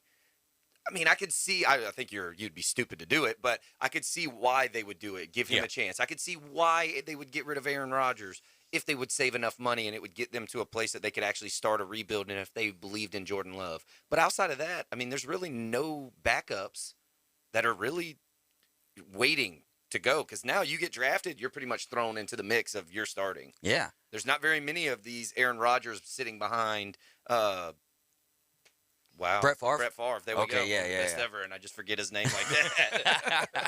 I almost yelled out Wranglers. Hey, I got 15 seconds. Anything that you want to say? Hey, thank you guys so much for listening and watching, whatever you're doing. I'll be back. We'll be back. No doubt about it. They will be back. Make sure you check out the Right On Sports Show. We'll be out, but back tomorrow at 4. Coach James Hill Show live at 7 a.m.